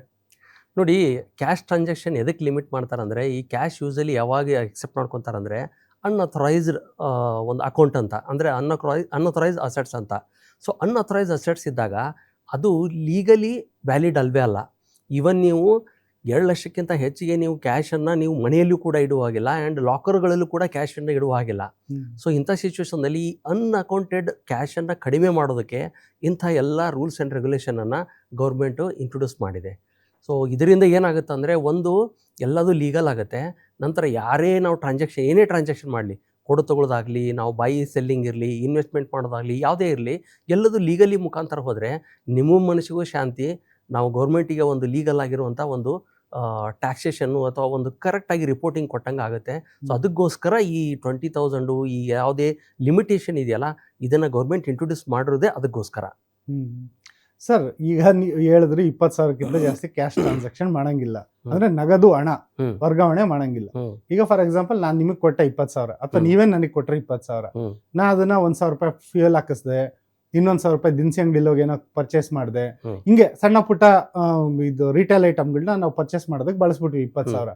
ಸರ್ಕಾರಕ್ಕೆ ಹೆಂಗ್ ಗೊತ್ತಾಗುತ್ತೆ ಕೊಟ್ಟೆ ಅಂತ? ನೀವು ಹೇಳಲ್ಲ, ತಗೊಂಡೆ ಅಂತ ನಾನು ಹೇಳಲ್ಲ. ಕರೆಕ್ಟ್, ನೀವು ಹೇಳೋದು ಕರೆಕ್ಟು. ಇದನ್ನೇ ತಿಳ್ಕೊಂಡ್ಬಿಟ್ಟೆ ಜನ ಈ ಥರ ಮಾಡ್ತಾ ಇದ್ದಾರೆ. ಬಟ್ ಏನಾಗುತ್ತೆ ಅಂದರೆ, ನೀವು ಕ್ಯಾಶ್ 20,000 ತಗೊಂಡ್ರಿ ಅಂತ ತಿಳ್ಕೊಳ್ಳಿ, ಆವಾಗ ಒಂದು ನೀವು ಖರ್ಚು ಮಾಡಬೇಕು, ಇಲ್ಲ ಅಂದರೆ ಡಿಪಾಸಿಟ್ ಮಾಡಬೇಕು. ಬ್ಯಾಂಕಲ್ಲಿ ಎಲ್ಲಾದರೂ ಡಿಪಾಸಿಟ್ ಮಾಡಬೇಕು. ನೀವು ಕ್ಯಾಶನ್ನು ನೀವು ಎಲ್ಲಾದರೂ ಖರ್ಚು ಮಾಡ್ಲಿಕ್ಕೆ ಹೋಗಿ, ಈಗ ದಿನಸಿ ಅಂಗಡಿಯಲ್ಲಿ ಹೋಗ್ಬಿಟ್ಟು ದಿನಸಿ ತೊಗೊಳ್ಳೋದಾಗಲಿ, ಅಥವಾ ತರಕಾರಿ ತೊಗೊಳ್ಳೋದಾಗಲಿ, ಅಥವಾ ಪೆಟ್ರೋಲ್ ಹಾಕಿಸೋದಾಗಲಿ, ನೀವು ಹೇಳಿದ ಹಾಗೆ ಇಲ್ಲಿ ಮಾಡಿದಾಗ ರಿಪೋರ್ಟಿಂಗ್ ಆಗಲ್ಲ, ಬೇರೆ ಯಾರಿಗೂ ಗೊತ್ತಾಗಲ್ಲ. ಬಟ್ ನೀವು ಎಲ್ಲಾದರೂ ಏನಾದರೂ ಒಂದು ಇನ್ವೆಸ್ಟ್ಮೆಂಟ್ ಅಂತ ಮಾಡಿದ್ರಿ ಅಂತ ತಿಳ್ಕೊಳ್ಳಿ, ಅಥವಾ ಏನಾದರೂ ಖರೀದಿ ಮಾಡಿದ್ರಿ, ಅಥರೈಸ್ ವೇದಲ್ಲಿ ಖರೀದಿ ಮಾಡಿದ್ರಿ, ಅವಾಗ ನಿಮ್ಮ ಹೆಸರಲ್ಲಿ ನೋಂದಾಯಿಸ್ತಾರೆ. ಅದ್ರ ಜೊತೆಗೆ ನಾವೇನು ತಿಳ್ಕೊಂಡಿದ್ದೀವಿ ಅಂದರೆ, ಬರೀ ಪ್ಯಾನ್ ಕಾರ್ಡ್ ಮೆನ್ಷನ್ ಮಾಡಿದರೆ ಮಾತ್ರ ಗೌರ್ಮೆಂಟ್ ನಮ್ಮನ್ನು ಟ್ರ್ಯಾಕ್ ಮಾಡ್ತಾರೆ ಅಂತ ತಿಳ್ಕೊಂಡಿದ್ದೀವಿ. ಹಾಗೇನಿಲ್ಲ. ಈಗ ನಮ್ಮ ಆಧಾರ್ ಕೂಡ ಲಿಂಕ್ ಆಗಿದೆ. ಸೊ ಲಿಂಕ್ ಆಗಿರೋದ್ರಿಂದ ನಾವು ಎಲ್ಲೆಲ್ಲಿ ಆಧಾರನ್ನ ಮೆನ್ಷನ್ ಮಾಡ್ತೀವಿ, ಅಥವಾ ನಮ್ಮ ಹೆಸರು ಎಲ್ಲೆಲ್ಲಿ ಮೆನ್ಷನ್ ಆಗುವಂಥ ಟ್ರಾನ್ಸಾಕ್ಷನ್ ನಾವು ಮಾಡ್ತೀವಲ್ಲ, ಅಲ್ಲಿ ಬೈ ಡಿಫಾಲ್ಟ್ ಈಗ AI ಟೂಲ್ಗಳಿಂದ ಇನ್ಕಮ್ ಟ್ಯಾಕ್ಸ್ ಡಿಪಾರ್ಟ್ಮೆಂಟು, ಬ್ಯಾಂಕ್ನವರು ನಮ್ಮ ಖರ್ಚು ವೆಚ್ಚ ಮತ್ತು ಎಲ್ಲವನ್ನೂ ಟ್ರ್ಯಾಕ್ ಮಾಡುವಂಥ ಒಂದು ಸಿಸ್ಟಮನ್ನು ಡೆವಲಪ್ ಮಾಡ್ಕೊಂಡಿದ್ದಾರೆ. ಸೊ ಅದಕ್ಕೋಸ್ಕರ 20,000 ಬಂದಿದೆ ಅಂದ ತಕ್ಷಣ ಅದನ್ನು ಯಾವ ಥರ ಖರ್ಚು ಮಾಡ್ತೀರಿ ಅನ್ನೋದು ನಿಮಗೆ ಬಿಟ್ಟಿದ್ದು. ಒಂದೇದ್ದು, ಕ್ಯಾಶ್ ಎಕ್ಸೆಪ್ಟ್ ಮಾಡ್ಕೊಳ್ಳೋದೇ ತಪ್ಪು ಇವತ್ತಿನ ಕಾಲದಲ್ಲಿ. UPI ಇರುವಾಗ ಯಾಕೆ ಕ್ಯಾಶ್ ಎಕ್ಸೆಪ್ಟ್ ಮಾಡ್ಕೋಬೇಕು? ಅಕಸ್ಮಾತ್ ಎಕ್ಸೆಪ್ಟ್ ಮಾಡ್ಕೊಂಡ್ರಿ ಒಂದು ಸರ್ಟನ್ ಸಿಚುವೇಶನ್ದಲ್ಲಿ ಅಂದರೂ ಕೂಡ ಅದನ್ನು ಕಾಷಿಯಸ್ ಆಗಿ ನೀವು ಡಿಸ್ಪೋಸ್ ಮಾಡಬೇಕಾಗತ್ತೆ, ಅಥವಾ ನೀವು ಖರ್ಚು ಮಾಡಬೇಕಾಗತ್ತೆ. ಇಲ್ಲ ಅಂದರೆ ನೀವೆಲ್ಲಾದರೂ ನಿಮ್ಮ ಹೆಸರು ಮೆನ್ಷನ್ ಆಗಿರುವಂಥ ಟ್ರಾನ್ಸಾಕ್ಷನ್ಗಳಲ್ಲಿ ನೀವೇನಾದರೂ ಖರ್ಚು ಮಾಡಿದ್ರಿ, ಆವಾಗ ನಿಮ್ಮ ಟ್ರಾನ್ಸಾಕ್ಷನ್ನು ರೆಕಾರ್ಡ್ ಆಗುತ್ತೆ. ಅದೇ ಥರ ನೀವು ಬ್ಯಾಂಕಿಗೆ ಹೋಗಿಬಿಟ್ಟು 20,000 ಏನು ದೊಡ್ಡ ದುಡ್ಡಲ್ಲ ಅಂದ್ಬಿಟ್ಟು ಒಂದು ಸಾರಿ ಹಾಕಿದ್ರು ಕೂಡ ಎವ್ರಿ ಇಯರು ನಿಮ್ಮ ಫೈನಾನ್ಷಿಯಲ್ ಟ್ರಾನ್ಸಾಕ್ಷನನ್ನು ಬೈ ಡಿಫಾಲ್ಟ್ ಈಗ ಬ್ಯಾಂಕ್ಗಳು ಇನ್ಕಮ್ ಟ್ಯಾಕ್ಸ್ ಡಿಪಾರ್ಟ್ಮೆಂಟಿಗೆ ರಿಪೋರ್ಟ್ ಮಾಡ್ತಾ ಇವೆ. ಸೊ ಆವಾಗ ಈ ಥರ ಏನಾದರೂ ನಿಮ್ಮ ಇನ್ಕಮ್ಮು ಮತ್ತು ನಿಮ್ಮ ಎಕ್ಸ್ಪೆನ್ಸಸ್ಸಿಗೆ ಮಿಸ್ ಮ್ಯಾಚ್ ಆಗಿದೆ ಅಂತ ಗೊತ್ತಾದರೆ, ಆವಾಗ ಆಬ್ವಿಯಸ್ಲಿ ಇನ್ಕಮ್ ಟ್ಯಾಕ್ಸ್ ಡಿಪಾರ್ಟ್ಮೆಂಟ್ನವರು ನಿಮಗೆ ಕ್ಯಾಚ್ ಮಾಡುವಂಥ ಅಥವಾ ನೋಟಿಸ್ ಕೊಡುವಂಥ ಚಾನ್ಸಸ್ ಇರುತ್ತೆ. ಸರ್, ಈಗ ನೀವು ಹೇಳಿದ್ರಿ ಮನೆಯಲ್ಲಿ 2 ಲಕ್ಷಕ್ಕಿಂತ ಜಾಸ್ತಿ ಕ್ಯಾಶ್ ಇಟ್ಕೊಳಂಗಿಲ್ಲ ಅಂತ. ಯಾರ್ದೋ ಒಬ್ರು ಮನೆಯಲ್ಲಿ ಅವ್ರ ಲಾಕರಲ್ಲಿ 2 ಲಕ್ಷಕ್ಕಿಂತ ಜಾಸ್ತಿ ಕ್ಯಾಶ್ ಇದೆ ಅಂತ ಗೌರ್ಮೆಂಟ್ಗೆ ಹೆಂಗ್ ಗೊತ್ತಾಗುತ್ತೆ? ಇಲ್ಲ, ಈಗ ಗೌರ್ಮೆಂಟಿಗೆ ಗೊತ್ತಾಗಲ್ಲ. ಗೌರ್ಮೆಂಟಿಗೆ ಗೊತ್ತಾಗಲ್ಲ ಅಂದ ತಕ್ಷಣ ನಾನು ಇಟ್ಕೊಂಡ್ಬಿಟ್ಟೆ ಅಂತ ತಿಳ್ಕೊಳ್ಳಿ. ನಾನು ಇಟ್ಕೊಂಡಾಗ ಒಂದ್ಸರಿ ಯಾವುದೇ ಗೌರ್ಮೆಂಟ್ ಏಜೆನ್ಸಿ ಇರಲಿ, ಯಾವುದೇ ಗೌರ್ಮೆಂಟ್ ಏಜೆನ್ಸಿ ನಮ್ಮ ಮನೆಗೆ ಬಂದುಬಿಟ್ಟು ಚೆಕ್ ಮಾಡಿದಾಗ ನೀವು ಇಟ್ಕೊಳ್ಳೋದು ತಪ್ಪಲ್ಲ. ಈವನ್ 2 ಲ್ಯಾಕ್ಕಿಂತ ಹೆಚ್ಚಿಗೆ ಇಟ್ಕೋಬೋದು. ಯಾಕಂದರೆ ಒಂದಿಷ್ಟು ಜನ ಕೋಟ್ಯಾಂಗಟ್ಟಲೆ ದುಡ್ಡು ಇಟ್ಕೊಂಡಿರ್ತಾರೆ. ಸೊ ಅದೇನು ಇಲ್ಲಿಗಲ್ ಅಲ್ಲ. ಬಟ್ ಯಾವ್ದು ಇಲ್ಲಿಗಲ್ ಅಂದರೆ, ಅವರು ಕ್ವಶನ್ ಮಾಡಿದಾಗ ಇದ್ರ ಸೋರ್ಸ್ ಎಲ್ಲಿಂದ ಬಂತು, ಯಾರು ಕೊಟ್ಟಿದ್ದಾರೆ ಅಂತ ಬಂದಾಗ ನೀವು ಕರೆಕ್ಟಾಗಿ ರಿಪೋರ್ಟ್ ಮಾಡಿದರೆ, ಅಥವಾ ಕರೆಕ್ಟಾಗಿ ನೀವು ಅಕೌಂಟ್ ಹೇಳಿದರೆ, ಅವಾಗ ಏನು ಇಶ್ಯೂ ಆಗಲ್ಲ. ನೀವು ಅನ್ಅಕೌಂಟೆಡ್ ಯಾವುದೂ ಹೇಳಲಿಕ್ಕೆ ಆಗಲ್ಲ, ಯಾರು ಕೊಟ್ಟಿದ್ದಾರಂತನೂ ಗೊತ್ತಿಲ್ಲ, ನಾವು ಎದಕ್ಕೆ ಇಟ್ಟಿದ್ದೀವಿ ಅಂತನೂ ಗೊತ್ತಿಲ್ಲ, ಎಲ್ಲಿಂದ ದುಡ್ಡು ಬಂತನೂ ಗೊತ್ತಿಲ್ಲ ಅಂದಾಗ ಅವಾಗ ಸಮಸ್ಯೆ ಆಗುತ್ತೆ. ಅಂದ್ರೆ ಇದು ಕೇವಲ ನಾವು ಬ್ಲ್ಯಾಕ್ ಮನಿನ ಕರ್ಬ್ ಮಾಡೋದಕ್ಕೆ ಗೌರ್ಮೆಂಟ್ ಈ ಒಂದು ರೂಲ್ಸ್ ತಂದಿದೆ ಅಂತ ಅನ್ಕೊಬೇಕು, ಅಥವಾ ಏನಾದರೂ ಈ ಕೋಟಾ ನೋಟ್ ಅವಳಿನ ನಿಯಂತ್ರಣ ಮಾಡೋಕ್ಕೂ ಇರ್ಬೋದಾ? ಎರಡು ಉದ್ದೇಶ ಇರುತ್ತೆ. ಒಂದು, ಕೋಟಾ ನೋಟಿಂದ ಆ ಮನುಷ್ಯ ಯಾವನು ಅದನ್ನ ಯೂಸ್ ಮಾಡ್ತಿರ್ತಾನೆ ಅಥವಾ ಯಾವನು ಅದನ್ನ ಪ್ರೊಡ್ಯೂಸ್ ಮಾಡ್ತಿರ್ತಾನಲ್ಲ, ಅದರಿಂದ ಅವನಿಗೆ ಲಾಭ ಆಗ್ಬೋದು, ಬಟ್ ದೇಶಕ್ಕೆ ದೊಡ್ಡ ಒಂದು ಅನಾಹುತ ಆಗುತ್ತೆ ಫೈನಾನ್ಷಿಯಲಿ. ಅದನ್ನ ಕರ್ಬ್ ಮಾಡ್ಲಿಕ್ಕೆ ಇದನ್ನ ತಂದಿರೋದು. ಅದ್ರ ಜೊತೆಗೆ ಈ ಇಲ್ಲಿಗಲ್ ಟ್ರಾನ್ಸಾಕ್ಷನ್, ಈ ಕ್ಯಾಶ್ ಟ್ರಾನ್ಸಾಕ್ಷನ್ನು ಯಾರ್ಯಾರು ಏನೋ ಟ್ಯಾಕ್ಸ್ ಅವಾಯ್ಡ್ ಮಾಡಲಿಕ್ಕೆ, ಈ ನಮ್ಮ ಇಂಡಿಯಾದಲ್ಲಿ ಎಸ್ಪೆಷಲಿ ಮೈಂಡ್ಸೆಟ್ ಹೇಗಿದೆ ಅಂದರೆ, ಯಾವುದೇ ರೀತಿಯಾಗಲಿ ನಾವು ಟ್ಯಾಕ್ಸನ್ನು ಅವಾಯ್ಡ್ ಮಾಡ್ಲಿಕ್ಕೆ ನೋಡ್ತೀವಿ, ಅದಕ್ಕೆ ಯಾವ್ದು ಬೇಕಾದನ್ನ ಮಾರ್ಗವನ್ನು ಹುಡುಕ್ತೀವಿ. ಸೊ ಅಂಥ ಮಾರ್ಗದಲ್ಲಿ ಇದು ಒಂದು ಮಾರ್ಗ ಆಗಿಬಿಟ್ಟಿದೆ, ಕ್ಯಾಶ್ದಲ್ಲಿ ಟ್ರಾನ್ಸಾಕ್ಷನ್ ಮಾಡೋದು ಅಂಥದ್ದೆಲ್ಲ. ಕ್ಯಾಶಲ್ಲಿ ಟ್ರಾನ್ಸಾಕ್ಷನ್ ಮಾಡುವಾಗ ಒಂದು ಇತಿಮಿತಿಯಿಂದ ಮಾಡಿದರೆ ಒಳ್ಳೆಯದು. ಇತಿಮಿತಿ ಮೀರಿಬಿಟ್ಟು ನೀವೇನಾದರೂ ಮಾಡಿದರೆ ನೀವು ಸಿಕ್ಕಾಕೊಳ್ಳೋ ಚಾನ್ಸಸ್ ತುಂಬ ಇರುತ್ತೆ. ಸರ್, ನಮ್ಮ ಇಂಡಿಯನ್ ಮೈಂಡ್ ಸೆಟ್ ನಿಮಗೂ ಚೆನ್ನಾಗಿ ಗೊತ್ತು. ಏನಂದರೆ, ನಮ್ಮ ಅಕೌಂಟಲ್ಲಿ ಎಷ್ಟೇ ದುಡ್ಡಿರಲಿ, ನಮ್ಮ ಜಾಬಲ್ಲಿ ಕ್ಯಾಶ್ ಇರಬೇಕು, ಮನೆಯಲ್ಲಿ ಒಂದು ಸ್ವಲ್ಪ ಕ್ಯಾಶ್ ಇರಬೇಕು. ಅಂದರೆ ಆ ಕ್ಯಾಶ್ ಇದ್ರೆ ಮನೇಲಿ ಒಂಥರ ಲಕ್ಷ್ಮಿ ಇದೆ ಅನ್ನೋ ಥರ ಕಳೆ. ಅಂದರೆ ಈ ಗೌರ್ಮೆಂಟ್ ಇವಾಗ ಕ್ಯಾಶ್ಲೆಸ್ ಅಂತ ಹೋಗ್ತಿದೆಯಲ್ಲ, ಅದು ದೇಶಕ್ಕೆ ಆರ್ಥಿಕವಾಗಿ ಏನೋ ಲಾಭ ಆಗ್ಬೋದು, ಬಟ್ ಜನರ ಒಂದು ಆ ಮೆಂಟಾಲಿಟಿಗೂ ಗೌರ್ಮೆಂಟ್ನ ಥಿಂಕಿಂಗು ಎಲ್ಲ ಒಂದು ಕಡೆ ಡಿಫ್ರೆನ್ಸ್ ಇದೆ ಅಂತ ಅನ್ಸಲ್ಲ. ಆ ಥರ ಏನಲ್ಲ, ನೀವು ಕ್ಯಾಶ್ ಇಟ್ಕೋಬಹುದು. ಈಗ ಫಾರ್ ಎಕ್ಸಾಂಪಲ್ ನಿಮ್ದು 1 ಲಕ್ಷ 5 ಲಕ್ಷ ಮಂತ್ಲಿ ಇನ್ಕಮ್ ಇದೆ ಅಂತ ತಿಳ್ಕೊಳ್ಳಿ. ನೀವೆಲ್ಲದೂ ಹೋಗ್ಬಿಟ್ಟು ಬ್ಯಾಂಕ್ನಲ್ಲಿ ಡಿಪಾಸಿಟ್ ಮಾಡಿ ಅಂತ ಗೌರ್ಮೆಂಟ್ ಹೇಳ್ತಾ ಇಲ್ಲ. ನೀವು ಬೇಕಾದ್ರೆ ಕ್ಯಾಶ್ ಅನ್ನ ಸೇವಿಂಗ್ಸ್ ಅಕೌಂಟಲ್ಲಿ ಇಡ್ಬೋದು, ಬಟ್ ಆ ಇಟ್ಟಾಗ ಅದ್ರ ಅಕೌಂಟೆಡ್ ಇರ್ಬೇಕು. ಅಂದ್ರೆ ನಿಮ್ಗೆ ಎಲ್ಲಿಂದ ಬಂತು, ಹೇಗೆ ಬಂತು ಅನ್ನೋದು ನಿಮ್ಗೆ ಸೋರ್ಸ್ ಗೊತ್ತಿರ್ಬೇಕು. ಇಲ್ಲಿಗಲ್ ಕ್ಯಾಶ್ ಟ್ರಾನ್ಸಾಕ್ಷನ್ ಅನ್ನ ಅವಾಯ್ಡ್ ಮಾಡ್ಲಿಕ್ಕೆ ಹೇಳ್ತಾ ಇದೆ ಗೌರ್ಮೆಂಟ್. ನೀವು ನಿಮ್ಮ ಸೇವಿಂಗ್ಸ್ ಅಕೌಂಟಿಗೆ ನಿಮ್ ಸ್ಯಾಲರಿ ಬಂತಂತ ತಿಳ್ಕೊಳ್ಳಿ, 1 ಲಕ್ಷ 2 ಲಕ್ಷ ಬಂತಂತ ತಿಳ್ಕೊಳ್ಳಿ. ಆ 1 ಲಕ್ಷ 2 ಲಕ್ಷ ಫುಲ್ ಅಮೌಂಟ್ ಅನ್ನ ನೀವು ಬ್ಯಾಂಕಿನ ವಿಡ್ರಾ ಮಾಡ್ಕೊಂಡ್ಬಿಟ್ಟು, ಸೇವಿಂಗ್ಸ್ ಬ್ಯಾಂಕ್ ದುಡ್ಡು ತಕೊಂಡ್ಬಿಟ್ಟು ನೀವು ಕ್ಯಾಶ್ ಅನ್ನ ನೀವು ಮನೆಯಲ್ಲಿ ಇಡ್ಬೋದು. ಅದಕ್ಕೆ ಯಾರ್ದು ಏನು ಲಿಮಿಟೇಷನ್ ಇಲ್ಲ ಅಥವಾ ರಿಸ್ಟ್ರಿಕ್ಷನ್ಸ್ ಇಲ್ಲ. ಬಟ್ ಅನ್ಅಕೌಂಟೆಡ್ 1 ಲಕ್ಷ 2 ಲಕ್ಷ ಇಟ್ಟರೆ ಅದಕ್ಕೆ ನೀವೇ ಜವಾಬ್ದಾರ ಆಗಿರ್ತೀರಿ. ಕೆಲವೊಬ್ಬರು ಸರ್, ಇವಾಗ ನಾವು ಈ ನ್ಯೂಸ್ಗಳಲ್ಲಿ ನೋಡ್ತಾ ಇರ್ತೀವಿ, ಈ ಲಕ್ಷ್ಮೀ ಪೂಜೆ ಆ ಥರದ್ದು ಎಲ್ಲ ಮಾಡ್ತಾರಲ್ಲ, ಅವಾಗ ಭಾರಿ ಪ್ರಮಾಣದಲ್ಲಿ ಕೋಟ್ಯಾಂತರ ರೂಪಾಯಿ ದುಡ್ಡು ಒಡವೆಗಳನ್ನ ಎಲ್ಲ ಇಟ್ಟು ಎಲ್ಲ ಪೂಜೆ ಮಾಡ್ತಾರೆ. ಅದನ್ನ ಫೋಟೋ ತೆಗೆದು ಸೋಷಿಯಲ್ ಮೀಡಿಯಾಗೆಲ್ಲ ಹಾಕ್ತಾರೆ, ಮೀಡಿಯಾಗಳಲ್ಲೂ ಬರುತ್ತೆ, ಯಾರ್ದೋ ಒಬ್ಬರು ಮನೆಯಲ್ಲಿ 2 ಕೋಟಿ ದುಡ್ಡು ಇಟ್ಟು ಇದು ಮಾಡಿದ್ರು ಅಂತ. ನೀವು ಹೇಳಿದ್ರಿ ಇಷ್ಟು ದುಡ್ಡು ಇದೆ ಅಂತ ಗೌರ್ಮೆಂಟಿಗೆ ಗೊತ್ತಾದರೆ ಆಕ್ಷನ್ ತಗೊಳುತ್ತೆ ಅಂತ. ಆಯಿತು, ಇವಾಗ ಗೊತ್ತಾಯ್ತು ಅವ್ರಿಗೆ, ಇವರು ಸೋಷಿಯಲ್ ಮೀಡಿಯಾದಲ್ಲೇ ಹಾಕೊಂಡಿದ್ದಾರೆ, ಅವ್ರ ಮನೆ ಲಕ್ಷ್ಮೀ ಪೂಜೆ ಸಮಯದಲ್ಲಿ ಇಷ್ಟು ದುಡ್ಡಿತ್ತು ಅಂತ. ಅವ್ರ ಮೇಲೆ ಯಾವೆಲ್ಲ ಆಕ್ಷನ್ಗಳಾಗ್ತವೆ ಸರ್? ಅವಾಗ ಆಕ್ಷನ್ ಅಂದ್ರೆ ಒಂದು ಅವ್ರಿಗೆ ಕ್ವಶನ್ ಕೇಳ್ತಾರೆ, ಇದು ಸೋರ್ಸ್ ಆಫ್ ಕ್ಯಾಶ್ ಎಲ್ಲಿಂದ ಬಂತಂತ. ಅವ್ರದ್ದು ಅಕೌಂಟೆಡ್ ಕ್ಯಾಶ್ ಇದ್ರೆ, ಅವ್ರದ್ದು ಇನ್ಕಮ್, ಬಿಸ್ನೆಸ್ ಇನ್ಕಮ್ ಇಂದ ಅಥವಾ ತಮ್ಮ ಸ್ಯಾಲರಿ ಇನ್ಕಮ್ ಇಂದ ಇರುವಂತ ದುಡ್ಡನ್ನ ಅಲ್ಲಿ ಅಕೌಂಟೆಡ್ ದುಡ್ಡು ಇತ್ತಂದ್ರೆ, ಎಷ್ಟೇ ದುಡ್ಡು ಇಡ್ಲಿ ಅದಕ್ಕೇನು ಯಾವುದೇ ಒಂದು ತಕರಾರಿಲ್ಲ ಗೌರ್ಮೆಂಟ್ದು. ನೀವು ಅನ್ಅಕೌಂಟೆಡ್, ನೀವು ಹೇಳಲಿಕ್ಕೆ ಆಗ್ಲಿಲ್ಲ ಯಾರಿಂದ ದುಡ್ಡು ಬಂದಿದೆ, ಯಾಕೆ ಬಂದಿದೆ, ಯಾಕೆ ಮನೆಯಲ್ಲಿ ಇಟ್ಟಿದ್ದೀರಾ, ಸೇವಿಂಗ್ಸ್ ಅಕೌಂಟ್ದಲ್ಲಿ ಇಡೋ ಬದಲು ನಿಮ್ಮ ಕ್ಯಾಶ್ ರೂಪದಲ್ಲಿ ಯಾಕೆ ಇಟ್ಟಿದ್ದೀರಾ ಅಂತ ನೀವು ಹೇಳಲಿಕ್ಕೆ ನಿಮಗೆ ಒಂದು ಸರಿಯಾದ ಕಾರಣ ಇಲ್ಲ ಅಥವಾ ವ್ಯಾಲಿಡ್ ರೀಸನ್ಸ್ ನೀವು ಕೊಡಲ್ಲ ಅಂದ್ರೆ ಅವಾಗ ಮಾತ್ರ ತೊಂದರೆ ಆಗುತ್ತೆ. ಅಂದ್ರೆ ಆ ನೋಟಿಸ್ಗೆ ಕರೆಕ್ಟ್ ಆಗಿ ರೀಸನ್, ಸೋರ್ಸ್ ಎಲ್ಲಿಂದ ಬಂತು ಅನ್ನೋದು ನಿಮಗೆ ಗ್ಯಾರಂಟಿ ಹೇಳಲಿಕ್ಕೆ ಒಂದು ಸೋರ್ಸ್ ಇರಬೇಕು, ಪ್ರೂಫ್ ಇರಬೇಕು. ಅಂದ್ರೆ ಅದು ಅಕ್ರಮವಾಗಿ ಸಂಪಾದನೆ ಮಾಡಿದ ಹಣ ಅಲ್ಲ ಅಂತ. ಕರೆಕ್ಟ್. ಅದನ್ನೇ ಗೌರ್ಮೆಂಟ್ ಮಾಡ್ತಾ ಇರೋದು. ಅಕ್ರಮವಾದಂತ ಕ್ಯಾಶ್ ಅನ್ನ ಅಥವಾ ಅಕ್ರಮವಾದಂತ ಟ್ರಾನ್ಸಾಕ್ಷನ್ ಗಳನ್ನ ಅವಾಯ್ಡ್ ಮಾಡ್ಲಿಕ್ಕೇನೆ ಈ ರೂಲ್ಸ್ ಅಂಡ್ ರೆಗ್ಯುಲೇಷನ್ ತಂದಿರೋದು. Okay sir. ಸರ್, ಇದು ಯಾವಾಗ ನಾವು ಕ್ಯಾಶ್ ಟ್ರಾನ್ಸಾಕ್ಷನ್ನು, ಯಾವಾಗ ಫೈನಾನ್ಷಿಯಲ್ ವಹಿವಾಟು ಅಂದಿದ ತಕ್ಷಣ ಎಲ್ಲರಿಗೂ ಮೊದಲು ನೆನಪಾಗೋದು ಪಾನ್ ಕಾರ್ಡ್. ಜೊತೆಗೆ ಆ ಪಾನ್ ಕಾರ್ಡ್ಗೆ ಆಧಾರ್ ಕೂಡ ಲಿಂಕ್ ಆಗಿರುತ್ತೆ. ಈ ಪಾನ್ ಕಾರ್ಡ್ ಮಾಡಿಸ್ಕೊಳ್ಳೋದಕ್ಕೆ ಮತ್ತೆ ಈ ಕ್ಯಾಶ್ ನಾವೇನು ಡಿಪಾಸಿಟ್ ಮಾಡಕ್ ಹೋಗ್ತೀವಿ ಬ್ಯಾಂಕ್ಗೆ, ಆ ಸಮಯದಲ್ಲಿ ಏನೋ ಹೊಸ ರೂಲ್ಸ್ಗಳೇನೋ ಬರ್ತಾ ಇದೆ ಅಂತ ಹೇಳ್ತಿದಾರಲ್ಲ ಸರ್, ಏನು ಹೊಸ ರೂಲ್ಸ್? ಪ್ಯಾನ್ ಕಾರ್ಡ್ ಅಪ್ಲಿಕೇಶನ್ಗೆ ಹೊಸ ರೂಲ್ಸ್ ಬಂದಿದೆ. ಒಂದು ಏನಂದ್ರೆ, ಮೊದಲು ಪ್ಯಾನ್ ಕಾರ್ಡ್ ಅಪ್ಲಿಕೇಶನ್ ನೀವು ಅಪ್ಲೈ ಮಾಡ್ಬೇಕಂದ್ರೆ ಆಧಾರ್ ಮ್ಯಾಂಡೇಟರಿ ಇತ್ತು. ಆಧಾರ್ ಇಲ್ಲದೆ ಇರೋರಿಗೆ ಸ್ವಲ್ಪ ತೊಂದರೆ ಆಗ್ತಿತ್ತು, ಅಥವಾ ಆಧಾರ್ ಬೇರೆ ಎಲ್ಲೂ ಅಡ್ರೆಸ್ ಇತ್ತು ಅಥವಾ ಹೆಸರು ಮಿಸ್ ಮ್ಯಾಚ್ ಇತ್ತು ಅಂದ್ರೆ ತೊಂದರೆ ಆಗ್ತಿತ್ತು. ಅದನ್ನ ಅವಾಯ್ಡ್ ಮಾಡಲಿಕ್ಕೆ ಈಗ ಇನ್ಕಮ್ ಟ್ಯಾಕ್ಸ್ ಡಿಪಾರ್ಟ್ಮೆಂಟ್ನವ್ರು ಏನು ಮಾಡಿದ್ದಾರೆ ಅಂದ್ರೆ, ನೀವು ಬೇರೆ ಅಡ್ರೆಸ್ ಪ್ರೂಫನ್ನು, ನಿಮ್ಮ ವೋಟರ್ ಐ ಡಿ ಆಗ್ಬೋದು, ಬೇರೆ ಯಾವುದಾದ್ರೂ ಅಡ್ರೆಸ್ ಪ್ರೂಫನ್ನು ನೀವು ಕೊಟ್ಟುಬಿಟ್ಟು ಪ್ಯಾನ್ ಕಾರ್ಡನ್ನು ನೀವು ಪಡೆಯಬೋದು ಅಂತ ಹೇಳಿದ್ದಾರೆ. ಅದ್ರ ಜೊತೆಗೆ ಈ ಭಾಳಷ್ಟು ಎಸ್ಪೆಷಲಿ ಸೌತ್ ಇಂಡಿಯನ್ದಲ್ಲಿ ನಮ್ಮಲ್ಲೆಲ್ಲ ಏನಿರುತ್ತೆ ಅಂದರೆ, ಫಸ್ಟ್ ಹೆಸರು, ಮಿಡಲ್ ತಂದೆ ಹೆಸರು, ಆನಂತರ ಫ್ಯಾಮಿಲಿ ಹೆಸರು ಇರುತ್ತೆ, ಅಥವಾ ಶಾರ್ಟ್ದಲ್ಲಿ ಮೊದಲು ನಮ್ದು ಹೆಸರು ಇರುತ್ತೆ, ಆ ನಂತರ ಪೇರೆಂಟ್ಸ್ ಹೆಸರು ಶಾರ್ಟ್ ಫಾರ್ಮ್ದಲ್ಲಿ ಇರುತ್ತೆ. ಅಲ್ಲಿ ಪ್ಯಾನ್ ಕಾರ್ಡ್ದಲ್ಲಿ ಪ್ರಿಂಟ್ ಆಗೋದೇ ಬೇರೆ, ಇಲ್ಲಿರೋದೇ ರೆಕಾರ್ಡ್ಸ್ ಇರೋದೇ ಬೇರೆ. ಸೊ ಇದರಿಂದ ತುಂಬಾ ಮಿಸ್ ಮ್ಯಾಚ್ ಆಗ್ತಿತ್ತು. ಆ ನಂತರ ಬಹಳಷ್ಟು ಜನ ಇದನ್ನು ಸಫರ್ ಮಾಡಿದ್ರು. ಸೊ ಇದನ್ನು ಮನಗೊಂಡು ಈಗೇನು ಹೇಳಿದ್ದಾರೆ ಅಂದ್ರೆ, ನೀವು ಯಾವ್ದು ಅಡ್ರೆಸ್ ಪ್ರೂಫ್ ಅಥವಾ ನೀವು ಐಡೆಂಟಿಟಿ ಪ್ರೂಫ್ ಕೊಡ್ತಾ ಇದ್ದೀರಲ್ಲ, ಆ ಐಡೆಂಟಿಟಿ ಪ್ರೂಫ್ ದಲ್ಲಿ ಇರುವಂತಹ ಹೆಸರು ಮತ್ತೆ ನೀವೇನು ಅಪ್ಲೈ ಮಾಡ್ತಾ ಇದ್ದೀರಲ್ಲ, ಅದು ಎರಡಕ್ಕೂ ತಾಳೆ ಆಗ್ಬೇಕು. ಅಂದ್ರೆ ಮುಂದೆ ಮಿಸ್ ಮ್ಯಾಚ್ ಆಗುವಂತ ಚಾನ್ಸಸ್ ಇರಲ್ಲ. ನಂತರ ನೀವು ಇದು ಆಕ್ಚುಲಿ ಎದಕ್ ಮಾಡಿದಾರೆ ಅಂದ್ರೆ, ಈ ಪ್ಯಾನ್ ಕಾರ್ಡ್ ಅನ್ನ ಈಸಿಯಾಗಿ ಪಡೆಯಬಹುದು ಅನ್ನೋದಕ್ಕೋಸ್ಕರ ಆಧಾರ್ ಇಲ್ಲದವರು ಕೂಡ ಈಗ ಪ್ಯಾನ್ ಕಾರ್ಡ್ ಅನ್ನು ಪಡೆಯಬಹುದು ಅಂತ ಇದನ್ನ ಮಾಡಿದ್ದಾರೆ. ಯಾಕಂದ್ರೆ ಒಂದಿಷ್ಟು ಜನ ಹೇಳ್ತಿದ್ರು ಅಂದ್ರೆ, ಪ್ಯಾನ್ ಕಾರ್ಡ್ ನಿಮ್ಮದು ಯಾಕಿಲ್ಲ ಅಂದ್ರೆ ನನ್ನ ಹತ್ರ ಅಡ್ರೆಸ್ ಪ್ರೂಫ್ ಇಲ್ಲ ಅಂತ ಹೇಳ್ತಿದ್ರು. ಅಂಥದ್ದೆಲ್ಲ ಅವಾಯ್ಡ್ ಮಾಡ್ಲಿಕ್ಕೆ ಈ ಸರಳೀಕೃತವಾದಂತ ರೂಲ್ಸ್ ಅಂಡ್ ರೆಗ್ಯುಲೇಷನ್ ತಂದ್ಬಿಟ್ಟು ಈಗ ಪ್ಯಾನ್ ಕಾರ್ಡ್ ಅನ್ನು ಪಡೆಯುವುದು ಕೂಡ ತುಂಬಾ ಈಸಿ ಆಗಿದೆ. ಸರ್, ಈಗಾಗಲೇ ಪ್ಯಾನ್ ಕಾರ್ಡ್ ಮತ್ತೆ ಆಧಾರ್ ಕಾರ್ಡ್ ಪಡ್ಕೊಂಡಿರೋ, ಫಾರ್ ಎಕ್ಸಾಂಪಲ್ ನಂದೇ ಹೇಳ್ಬೇಕು ಅಂದ್ರೆ, ನನ್ನ ಪಾನ್ ಕಾರ್ಡ್ ಅಲ್ಲಿ ಹೆಸರು ಉದ್ದಕ್ಕಿದೆ. ಅದೇ ನೀವು ಹೇಳಿದ್ರಲ್ಲ, ಸರ್ ನೇಮು, ಫಾದರ್ ನೇಮು, ಊರ ಹೆಸರು ಎಲ್ಲ ಬರುತ್ತೆ. ದೇವರಾಯನ ದುರ್ಗ, ರಾಜಾರಾವ್, ದಿಲೀಪ್ ಅಂತ ಅಷ್ಟು ಉದ್ದಕ್ಕೆ ಬರುತ್ತೆ. ಇನ್ನು ನಂದು ಆಧಾರ್ ಕಾರ್ಡ್ ಅಲ್ಲಾದ್ರೆ ದಿಲೀಪ್ DR ಅಂತ ಬಂದ್ಬಿಡುತ್ತೆ. ಇವಾಗ ನಾವು ಈ ಹಿಂದೆನೆ ಮಾಡಿಸಿರೋರ್ಗೆ ಏನು ಅದರಿಂದ ಪ್ರಾಬ್ಲಮ್ ಇಲ್ವಾ? ಪ್ರಾಬ್ಲಮ್ ಆಗತ್ತೆ. ಅದಕ್ಕೋಸ್ಕರನೇ ನೀವು ಕರೆಕ್ಷನ್ ಮಾಡೋದು ಒಳ್ಳೇದು.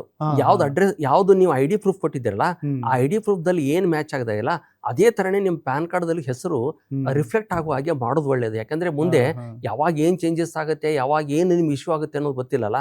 ಸೊ ಅದಕ್ಕೋಸ್ಕರ ಆ ತರ ಏನಾದ್ರೂ ಮಿಸ್ ಮ್ಯಾಚ್ ಇದ್ರೆ best is to do it immediately. ಅಂದ್ರೆ ಯಾರ್ಯಾರು ವೀಕ್ಷಕರ, ಯಾರ್ಯಾರು ನಿಮ್ಮ ಪಾನ್ ಕಾರ್ಡ್ ಮತ್ತೆ ಆಧಾರ್ ಕಾರ್ಡ್ ಅಲ್ಲಿ ಹೆಸರು ಬೇರೆ ಬೇರೆ ಇದೆ, ಇದು ಪಾನ್ ಕಾರ್ಡ್ ಅಲ್ಲಿರೋ ಹೆಸರು ಸಾಮಾನ್ಯವಾಗಿ ಏನಾಗುತ್ತೆ, ನಿಮ್ಮ ಇನಿಷಿಯಲ್ನು ಅದನ್ನ ಊರ ಹೆಸರು ಏನಿದೆ ಅದನ್ನೇ ಮೆನ್ಷನ್ ಮಾಡಿ ಕೊಟ್ಬಿಡ್ತಾರೆ. ಮತ್ತೆ ತಂದೆ ಹೆಸರನ್ನು ಮೆನ್ಷನ್ ಮಾಡ್ತಾರೆ, ನಿಮ್ಮ ಹೆಸರು ಇರುತ್ತೆ. ಆದ್ರೆ ಆಧಾರ್ ಕಾರ್ಡ್ ಅಲ್ಲಿ ಮಾತ್ರ ನಿಮ್ಮ ಹೆಸರು ಮತ್ತೆ ಇನಿಷಿಯಲ್, ಇವಾಗೇನು SLC ಮಾಸ್ ಕಾರ್ಡ್ ಅಲ್ಲಿ ರೆಕಾರ್ಡ್ಸ್ ಅಲ್ಲಿ ಇರುತ್ತೋ ಆ ರೀತಿ ಇರುತ್ತೆ. ಅಂತ ಸಂದರ್ಭದಲ್ಲಿ ಆದಷ್ಟು ಬೇಗ ನೀವು ನಿಮ್ಮ ಪಾನ್ ಕಾರ್ಡ್ ಮತ್ತೆ ಆಧಾರ್ ಕಾರ್ಡ್ ಎರಡರಲ್ಲೂ ಒಂದೇ ರೀತಿಯ ಹೆಸರಂಗೆ ಮಾಡ್ಕೊಳ್ಳಿ ಅಂತ ಸಲಹೆ ಕೊಡ್ತಿದ್ದಾರೆ. Yes sir. ಮತ್ತೆ ಇನ್ನೊಂದು ಸರ್, ಇದು ತುಂಬಾ ಜನ ನಮ್ಮ ವೀಕ್ಷಕರು ಕೂಡ ಕೇಳ್ತಿದ್ದಾರೆ, ಮತ್ತೆ ಬಹಳಷ್ಟು ಸಂದರ್ಭದಲ್ಲಿ ಯಾರು ಸ್ಯಾಲ್ರಿಡ್ ಎಂಪ್ಲಾಯೀಸ್ ಇರ್ತಾರಲ್ಲ ಅವ್ರದ್ದೊಂದು ಪ್ರಶ್ನೆ ಏನಂದ್ರೆ, ನಮಗೆ HRA ಕ್ಲೈಮ್ ಅಂತ ಹೇಳ್ಬಿಟ್ಟು ಇಷ್ಟು ಲಿಮಿಟ್ ಇಟ್ಟಿದ್ದಾರೆ. ಯಾವುದು, ನಾವು ಓಲ್ಡ್ ರೆಜಿಮ್ ಏನಿದೆ ಇನ್ಕಮ್ ಟ್ಯಾಕ್ಸ್ ರೆಜಿಮು, ಅದ್ರಲ್ಲಿ ನಮಗೆ HRA ಲಿಮಿಟ್ ಅಂತ ಇಷ್ಟು ಕೊಟ್ಟಿದ್ದಾರೆ. ಪ್ರಾಬ್ಲಮ್ ಏನಂದ್ರೆ, ನಮ್ಗೆ HRA ಲಿಮಿಟ್ ಕೊಟ್ಟಿರೋದು ಕಡಿಮೆ, ಅಂದ್ರೆ 8,000 ಸಮಥಿಂಗ್ ಏನೋ ಇರುತ್ತೆ ಪರ್ ಮಂತ್. ಆದ್ರೆ ನಾನು ಮನೆ ಬಾಡಿಗೆ 20,000 ಕಟ್ತಿದ್ದೀನಿ ಅಂತ. ಯಾಕಂದ್ರೆ ಬೆಂಗಳೂರಲ್ಲಿ ನಿಮ್ಗೆ 8,000 ರೂಪಾಯಿ ಸಿಂಗಲ್ BHK ಸಿಗಲ್ಲ. ಕರೆಕ್ಟ್. ಅಂತ ಸಂದರ್ಭದಲ್ಲಿ ಅವರು 2 BHK 3 BHK ಫ್ಯಾಮಿಲಿ ದೊಡ್ಡದಿರುತ್ತೆ, ಅವರು 2 BHK ನಾರ್ಮಲಿ 2 BHK ನಲ್ಲಿ ಇರ್ತಾರೆ. ಇಲ್ಲ 3 BHK ಹೋದ್ರೆ 20,000 25,000 ಆಗುತ್ತೆ. ಹಂಗಿರುವಾಗ ಅವರು HRA ಹೆಂಗ್ ಕ್ಲೈಮ್ ಮಾಡ್ಕೊಳ್ಳೋದು ಸರ್?